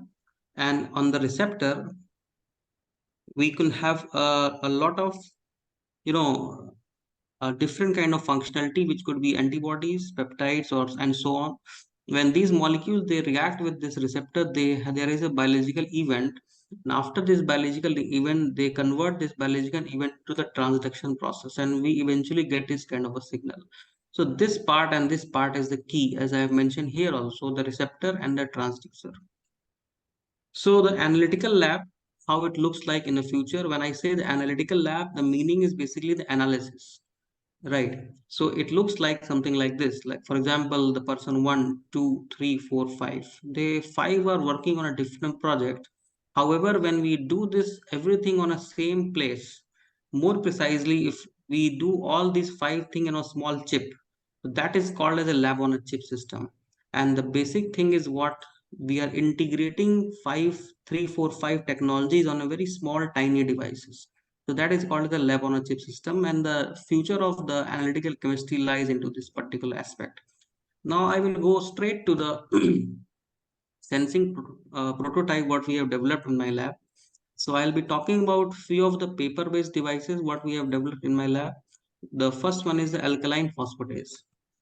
So before talking about the alkaline phosphatase, I should mention that what are the scope of sensors and devices. You can see the areas like, for example, the fermentation industries. I'll not go into the detail of these things. This all has been done in my lab over the years. For example, the biomedical analysis, cancer detection, environmental pollution, heavy metal ions, endocrine disruptors, and so on. Water quality monitoring, recycling, detection of bacteria into the given water sample, food processing industry, pharmaceutical industry. So these are the scope of the sensors or devices largely. So sorry, before going into the detail of the detection of alkaline phosphatase, I'll tell you one story. For example, if you can see on this slide, this is a professor actually. He went to see a diagnostic center, and I mean, the whole idea is basically he went to the diagnostic center and he was just thinking that there is a long queue, and he have to stand for a very longer time into the queue, and when he came out after from the pathological lab, he was very much exhausted. And then when he met his doctor, he said, I mean, he has shown his report and he said, okay, fine, everything is okay. But he was thinking while talking to the doctor, why, I went to the diagnostic center, why we cannot make our own, device which can give you the data in terms of the level of the biomarkers. So he thought, okay, in this case, the biosensor will be a very, very important thing. So he thought that, okay, this kind of setup can be, developed in the laboratory, and we call this setup as a personalized diagnostic kits. So if you see this, the recent market survey, the CAGR is very, very high, about 8% till 2025. And the paper-based diagnostic system will reach to 10.6 by 2027. So these are the very standard reports which talks about the importance of these kind of the devices. So I'll go to the alkaline phosphatase importance. You can see this is a very important marker which is detected every day everywhere. For example, it is a basic marker of the presence of the milk pasteurization, because the milk in a raw case they contains the alkaline phosphatase, and when the company pasteurize or boil it, this particular protein it denatures. So in addition to this one, there are a lot of diseases you can see in the list which is related with this alkaline phosphatase. So the importance is very important, very, very high. So how we have developed this kind of setup. You can see there is a punching machine in every lab, every office. Just punch a paper, and you will get a disk out of that. So we have done a lot of wet chemistry on this. When we have done the when we perform this wet chemistry, after this process we have anchored the antibodies on that. So this antibody is a receptor, and then when this receptor binds with the alkaline phosphatase, there is a complexation reaction. This complexation reaction is basically the biological reaction, but this biological reaction will not give you the signal. So in order to get the signal, we have to put some kind of the mediator molecule. In this case, this is a BCIP. This is a very standard molecule, and when it reacts with the alkaline phosphatase, it forms a dimeric structure, which is colored actually. So by the presence of this color, we can say that yes, the milk or the sample contains the alkaline phosphatase, and this is a qualitative assay. You can see by like yes or no analysis, like a pregnancy strip or a typhoid testing kit in the market. Now we thought that okay, we will integrate this system to have a quantitative values. We want to have a numerical values. So we integrated this setup with the DIC, which is called as a digital image calorimetry, and we have done some processing in this case, and then eventually the total assay time was 13 minutes to quantify the exact numerical values for the alkaline phosphatase present in the sample. So the innovation in and the translational potential for this particular work is what? It's a low cost device for affordable technology, and we don't need of any instrument to get the qualitative assay. For example, the yes or no analysis. If you want to have a the quantitative assay, you need to have a personalized handphone.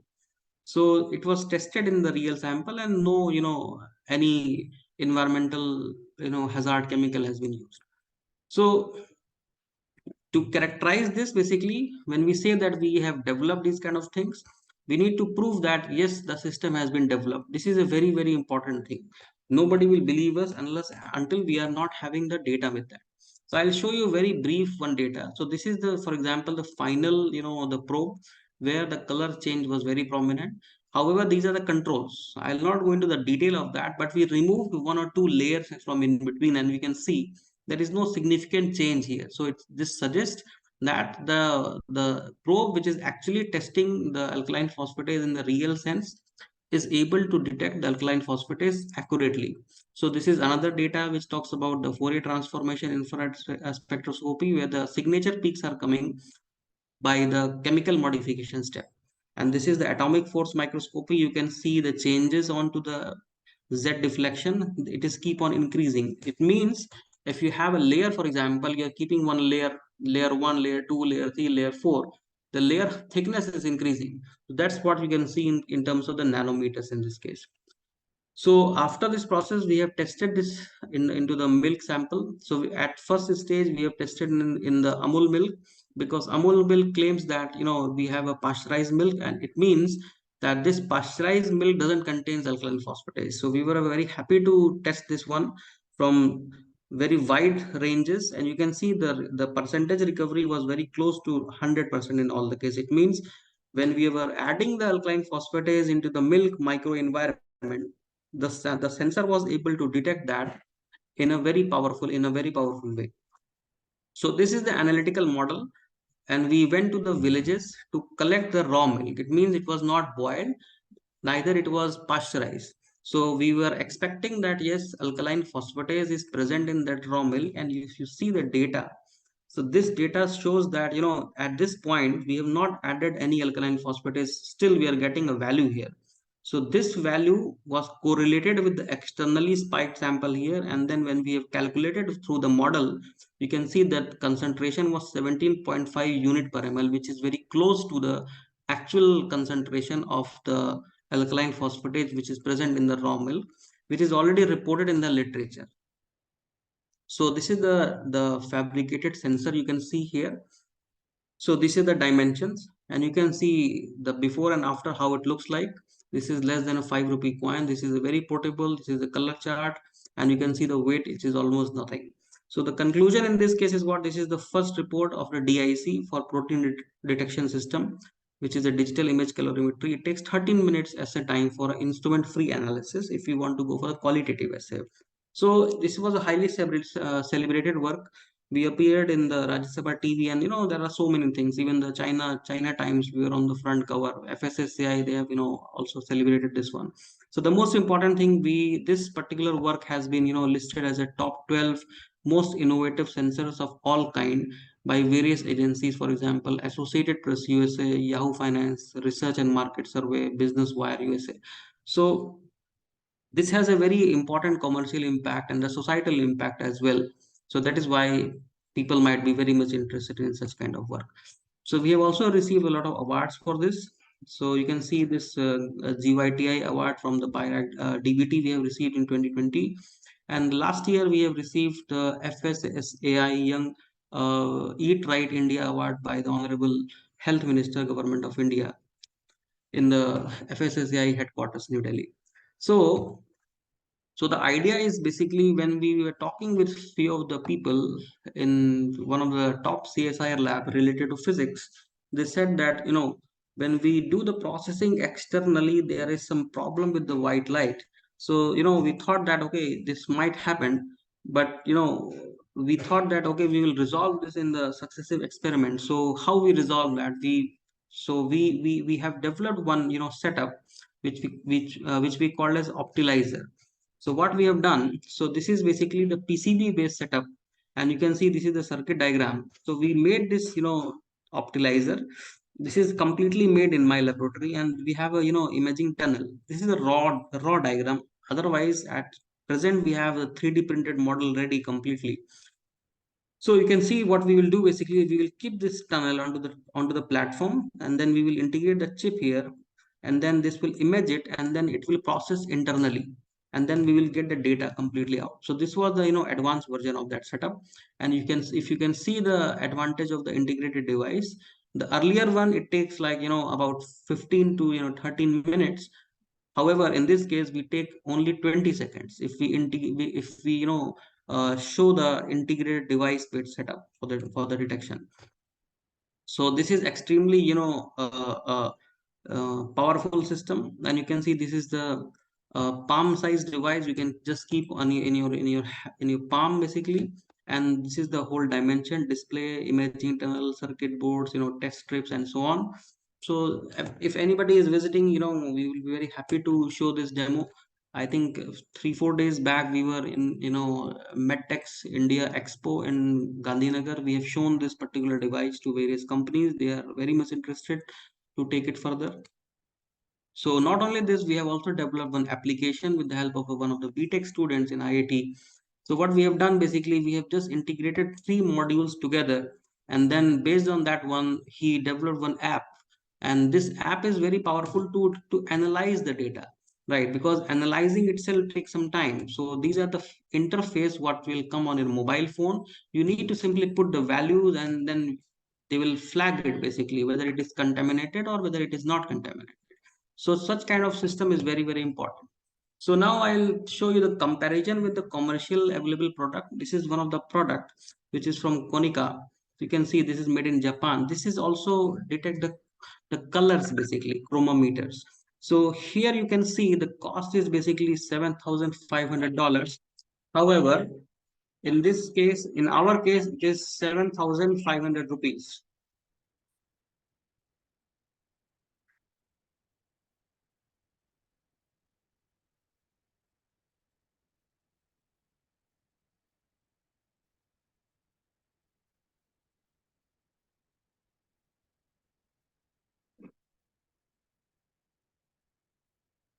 Hello.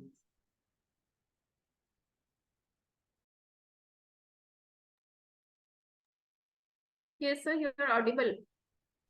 Just a second. Somebody is ringing my bell. Just a second.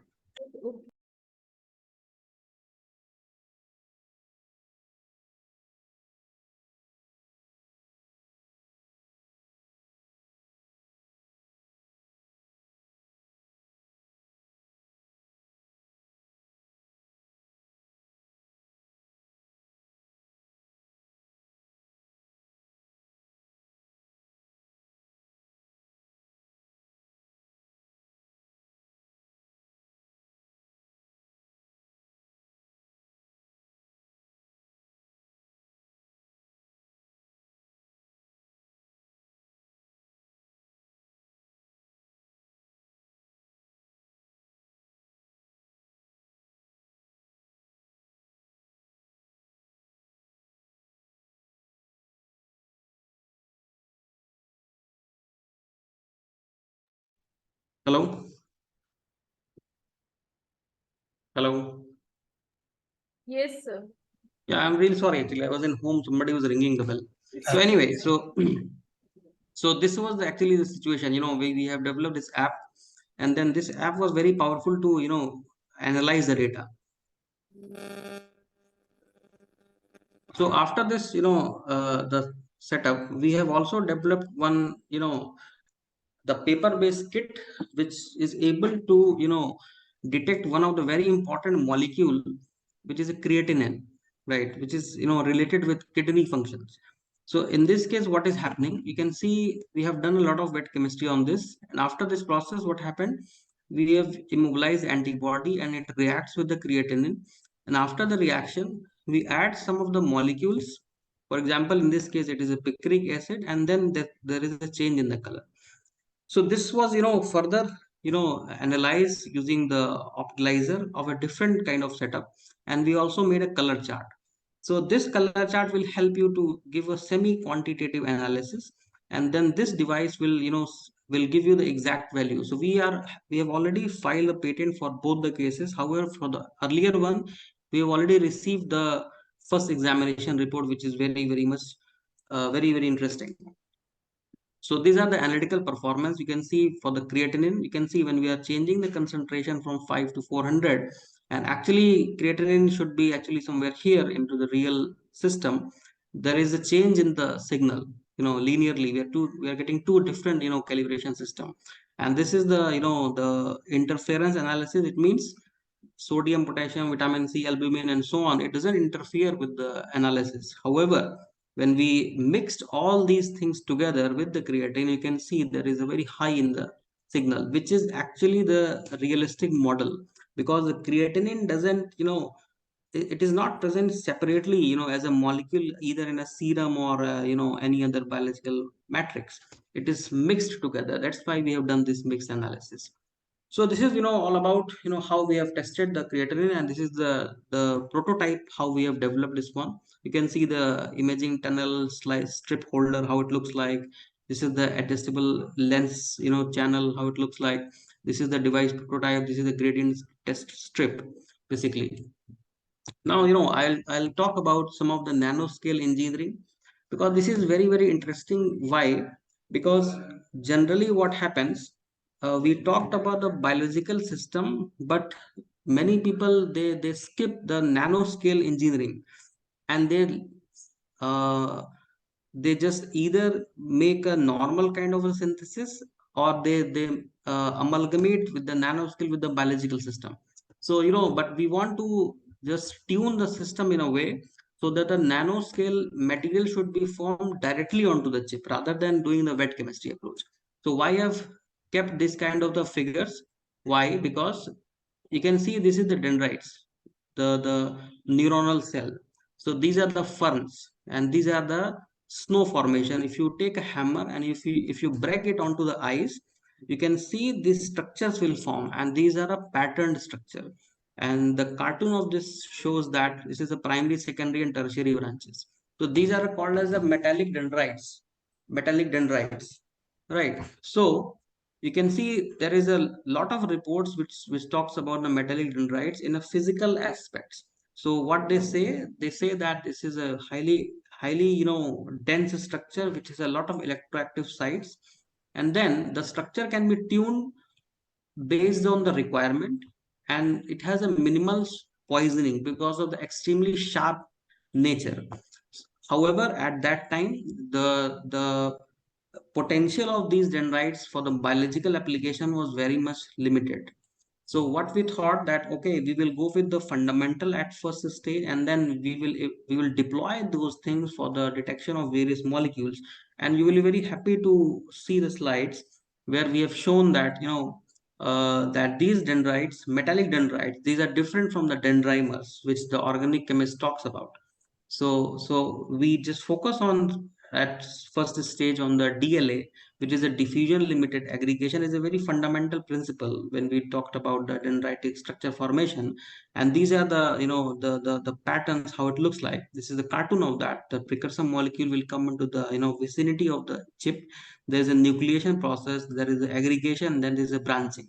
So it looks like very simple. However, if you do it, it requires a lot of optimization. Why? Because in this case, the analytical parameters are too much, right? So that's what you have to synchronize, and then you have to bring it onto the chip. So this makes this a little difficult. So based on this idea, what I said, I will show you the how we have done it. So in this case, what we have done, we have developed a 3D dendritic nanochip for a label-free detection of hydrogen peroxide in the blood samples. So how it will look like, I will just show you with this one picture. For example, the 500 seconds and 1000 seconds, and this is the scale. You can see from the 500 second, when we are increasing the time, the structure is changing. It means, as I've shown in the previous slide, the seeding, nucleation, and so on.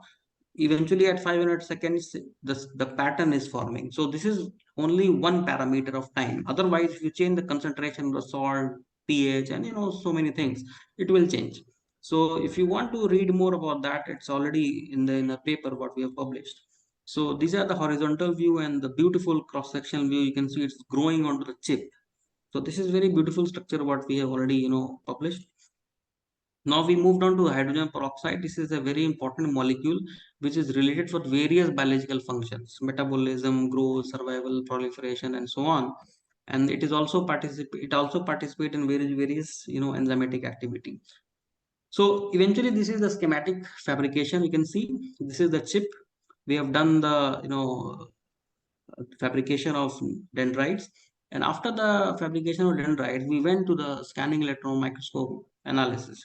So to our surprise, what we found that when we have performed the scanning electron microscopy after the process of gold sputtering, there was an enhance in the signal.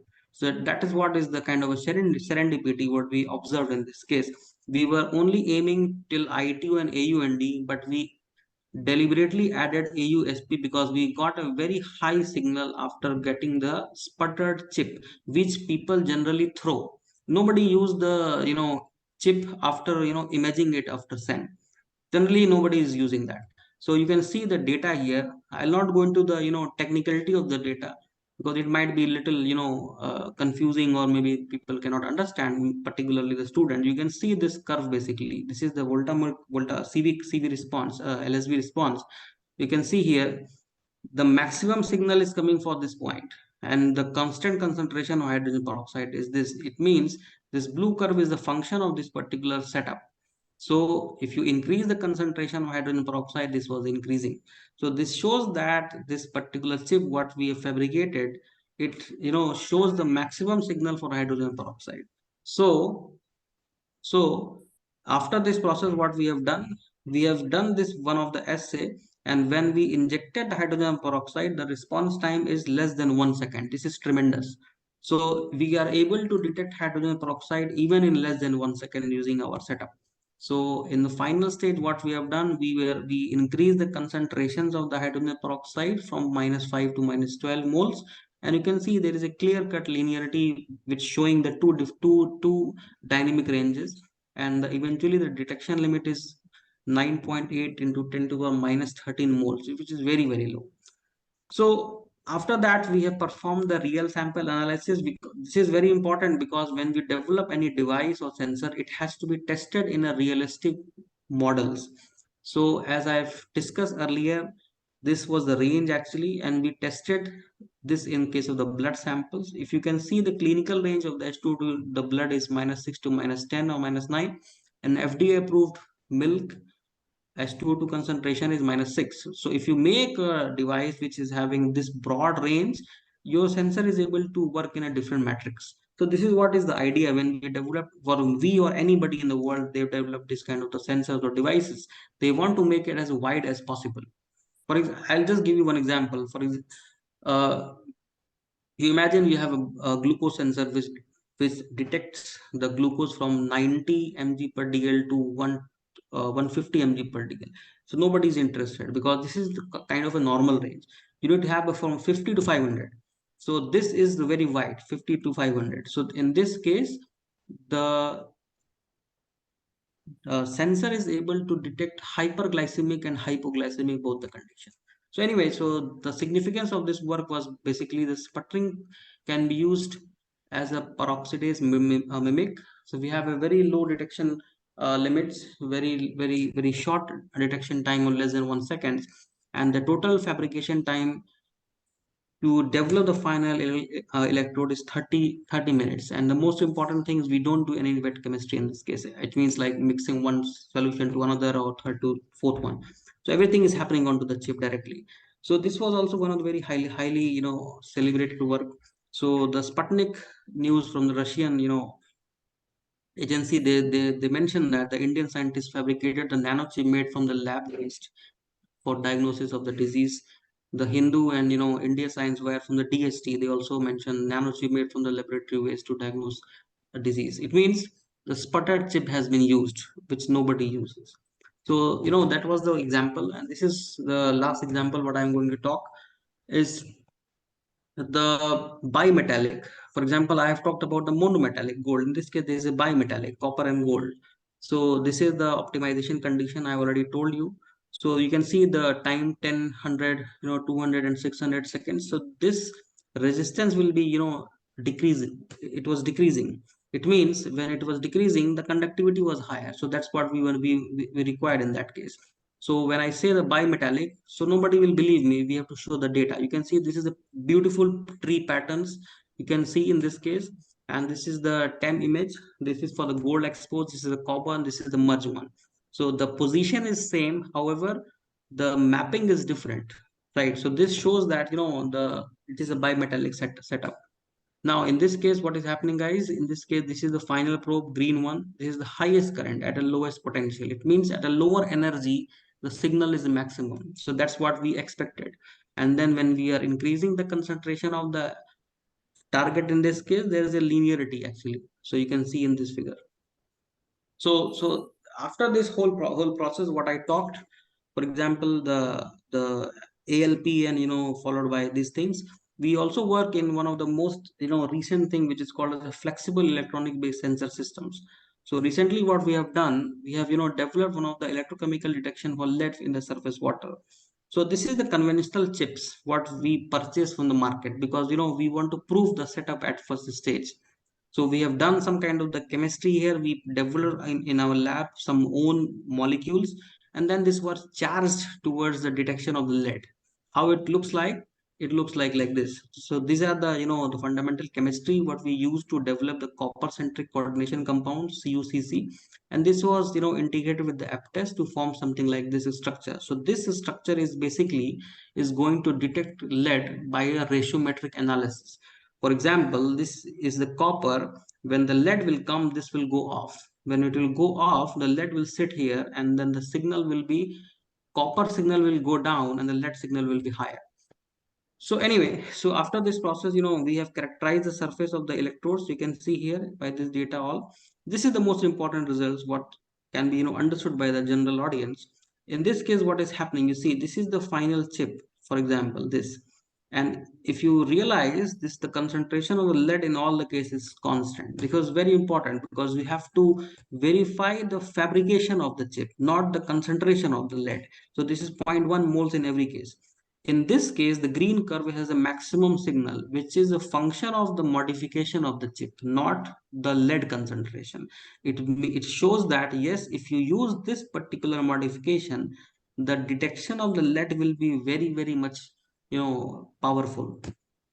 That's what we can see in the case of this histogram also. This is the actual data, and this is the plot of this particular data, right? So this is the analytical performance. You can see we have increased the concentration 0.001 moles, micromoles to these values, and there is a linearity here which shows that the sensor is able to detect the lead in a very powerful manner. So this is the response time, where you can see that when we injected the lead at this particular time, there is an exact shoot in the concentration of the lead, and then the detection time is again either equal to or less than a second, right? So how it happens, because you can imagine a lead is moving in a channel, and when it touches the detector part, it immediately excites. When it immediately excites, there is a excitation here basically, and then there is a delta I. You can see this is the background, and this delta I is here basically. It means this magnitude is a function of the electrons. So this is what is the how we calculate. And this is the selectivity assay. You can see, for example, the nickel, lead, mercury, cadmium, chromium. This has been tested separately. And when we mixed all this together, cadmium, lead, nickel, mercury, and chromium, they have a representative peak what they were getting separately. But when we mixed it together, the lead is standing alone here also. So this shows that if we have, for example, 5, 6 metal, which these metals coexist several times. So it is our setup is able to detect lead in presence of these other carcinogenic metals. So we have done the real sample assay in the tap water and the Ganga river water in Varanasi. When you can see there is a good correlation, which shows that our sensor is able to detect lead in a very decent manner. So this is the dedicated application what we have developed.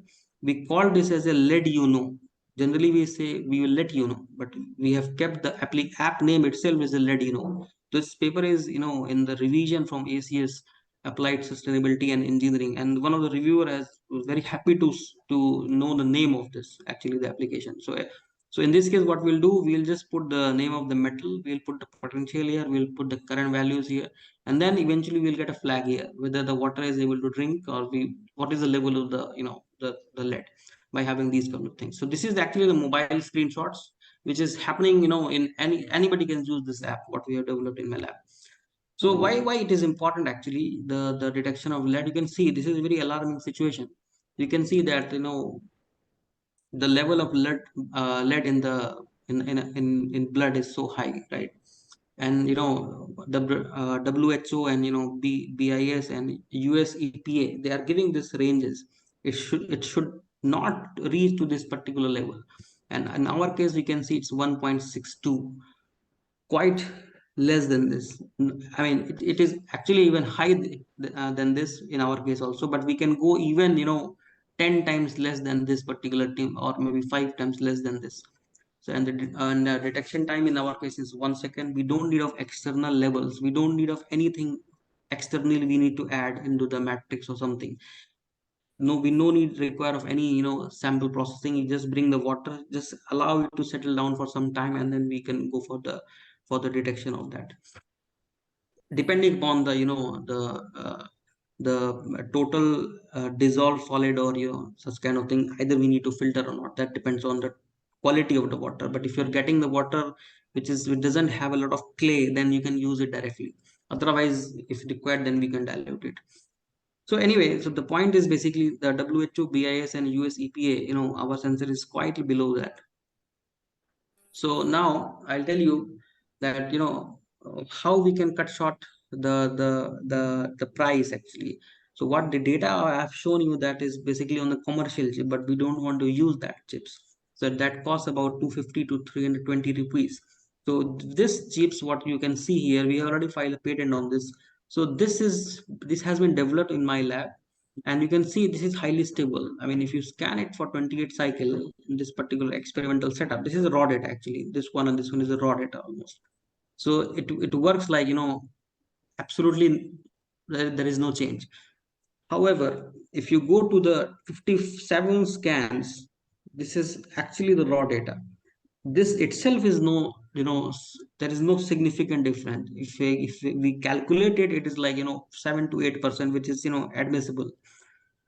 So this setup is so powerful what we have developed in my lab. So we performed all the tests and all the examinations on this particular chip, and we found that okay, we can replace the commercially available chip using our own chip, and which is into the Make in India or Atmanirbhar Bharat, right? So we are aiming to push this particular product developed in my lab in the commercial window as soon as possible.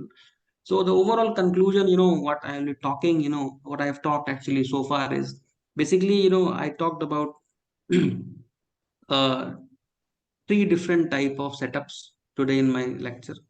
One was the detection based on the antibodies, where I talked about three setups.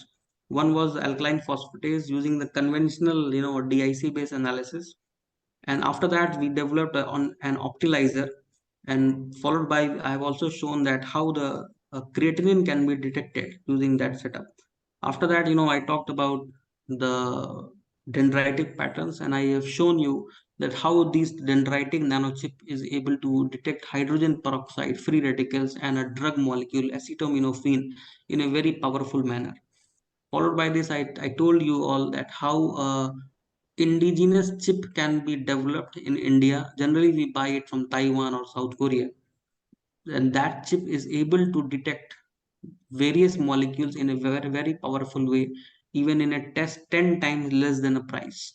So that's what I was just watching TV that we went to, you know, we have the Chandrayaan-3, 651, I mean, I think CR, that has been used to launch it. Otherwise, it goes in thousands from China and then US and other countries. So this is what is the beauty of our country. I believe that we are able to do the things in a very economical manner. So anyway, the conclusion overall is what is the disease or any molecules can be tracked in a personalized settings using the sensor systems. So in case the information of the novel markers, which is very critical, the clinician can suggest us, or the people who are working on the fundamental biology or chemistry can suggest the molecules. And the multiplexing system is very much important. For example, the panels, as I've shown in one of the example, were LED. So the multiplexing is the key of the diagnosis, and integrated device is very, very important. And the commercial viable system and the product development should be, targeted when we are working on this kind of applied research. So again, if you're working in the biosensors area, you need to know all these things. In addition to these things, you have to hold on one of the aspects. For example, physics, instrumentation, biochemistry, something you should know best. Otherwise, you have to know everything. Then only you will be very successful, biosensor scientist. So that is very important.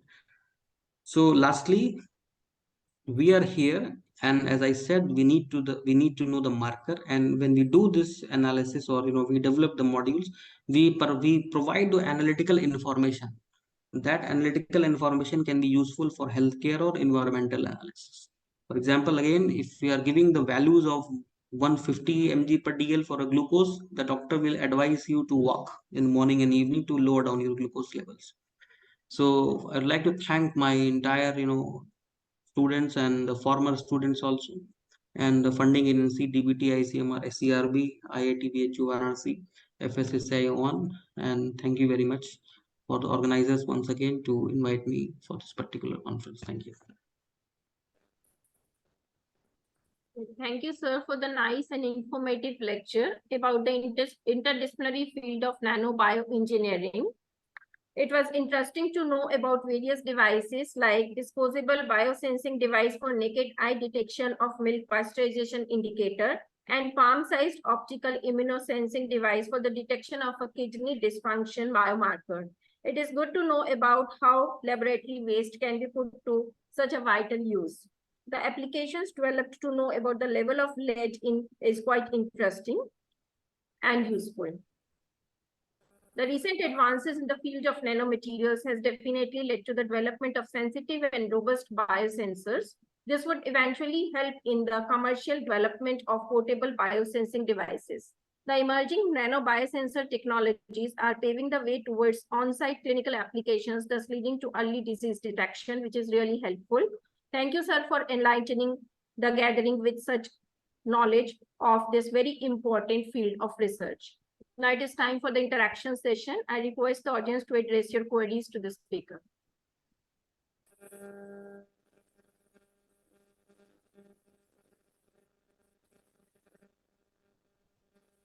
There is one question in the chat box. Should I read it out, sir?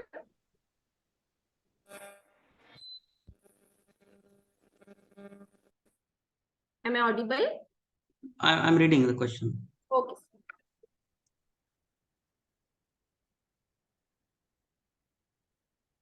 All right. So this question is from Shweta Singh. So she's asking basically that procedure to follow to bring the design products to the market and share the challenge. Right. See, when we design any product, that has to be very feasible. In a sense, actually, is the performance, the analytical performance. So I have not gone into the basic details of any sensors. That has to be very sensitive. First thing, it has to be very selective, right? It should be very miniaturized, right? So the most successful sensor in the market is a glucose sensors, right? Or for example, the pregnancy kit. It's very miniaturized setup, right? So that typhoid kits. So you have not seen, very fancy research to be coming into the market. It is very beautiful, in a paper like Nature Communication or JAX. That is okay. But when you go to the the market ready product, it should be very basic, right? And it has to be very proven track records. Otherwise, if you do a lot of research in the commercialization aspect, that makes a problem, right? So another thing what Shweta has asked, just a second.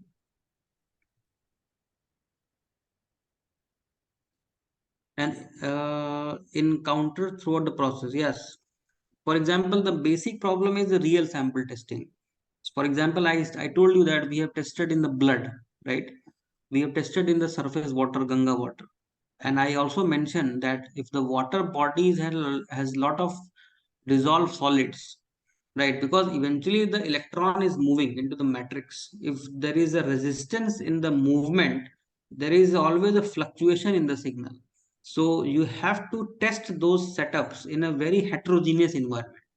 And depending upon the type of the water bodies in that particular example, your signal can be up and down. So that has to be rationalized using some AI tools, right? So that is what we can talk on that. For example, the why the glucose is very successful, because glucometer is very successful because the biochemistry of the blood is more or less same for all the individuals. So that's not making a lot of problem, and it is a finger prick method, right? So these are the things what has to be considered in this thing.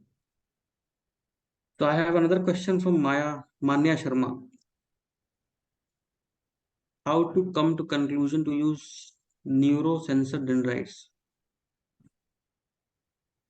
I don't understand this question. How you come to conclusion to use neurosensor dendrites? I don't know what is the mean. Can you speak, Manya, if you're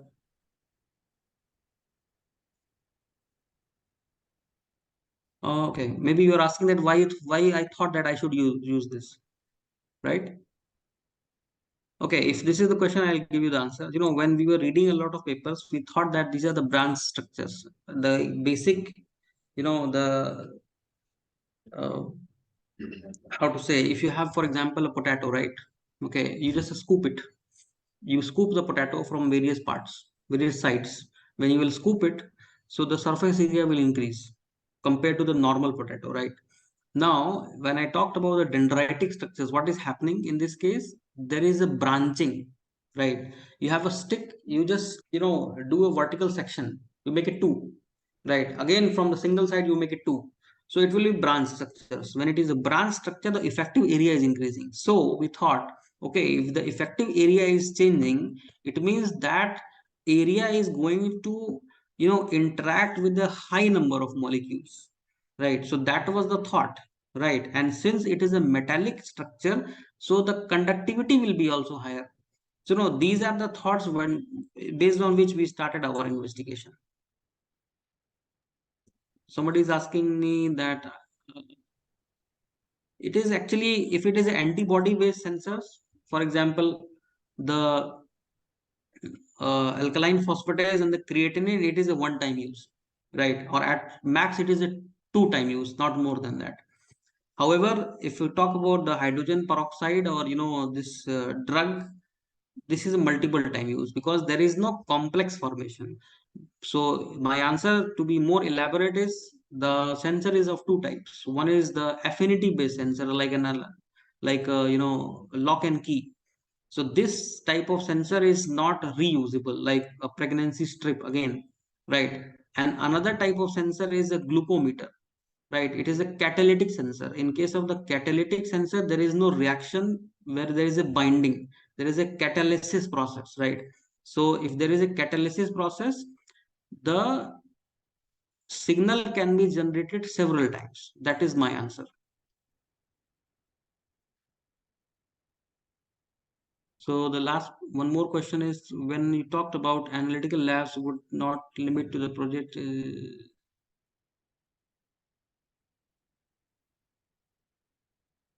Right. So yeah, Manya is asking basically that the analytical lab, what I've shown one slide, has a different sterilization. See, if you talk about the sterilization or such, see, you cannot club something which is not clubbable, right? For example, if you talk about the HPLC, I'm sure that people have heard about this term HPLC. HPLC separates, it doesn't allow the detection, right? Okay, so for the detection you need a laser, right? So for example, if somebody has heard about the PCR, polymerase chain reaction, so that is being developed very elaborately, it works very nice, but that PCR is able to do, it can be performed on a chip also nowadays, right? The separation is very much possible, even I have done it. So we separated like 16 molecules in 180 seconds, right? So these kind of separation is possible, but if you want to do something which is a different standalone experiments, that is not possible to club. So what we do actually in case of the PCR, we just prepare the sample and then we do the PCR process, we just observe those things, so that is possible. For example, the way HPLC work, that can be narrowed down to a chip basically. So this kind of setup is possible to bring things onto the chip.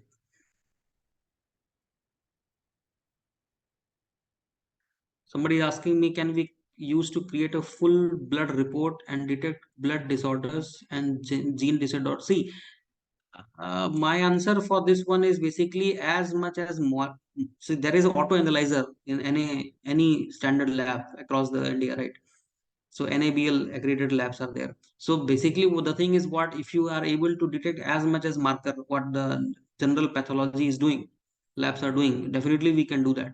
Genetic disorder, I don't know because I'm not expert of that, I'm not a clinician, but yes, with reference to the blood samples, we can do as much as possible, right? For like creatinine, albumin, PSA, and several things, even we have done it.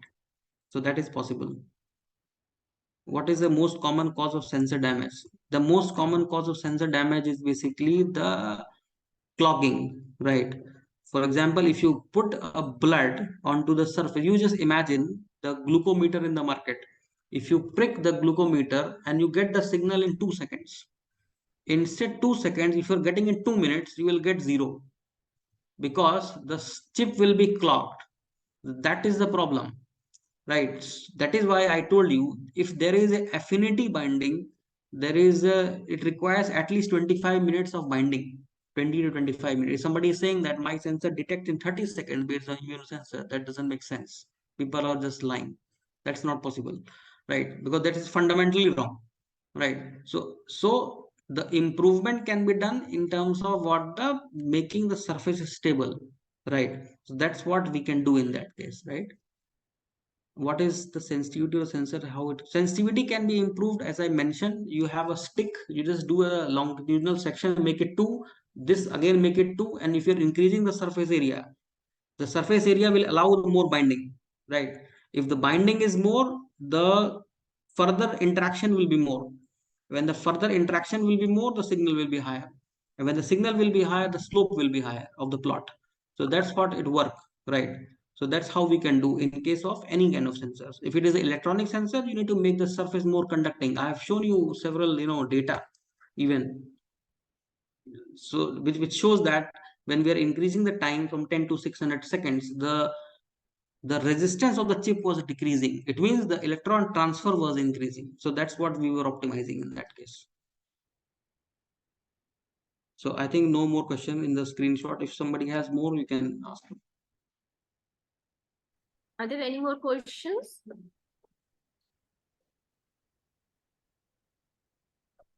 So I think there is no more questions. So I sincerely thank you, sir, College, for delivering this wonderful lecture and answering all the queries of the participants. Thank you very much, sir. Thank you.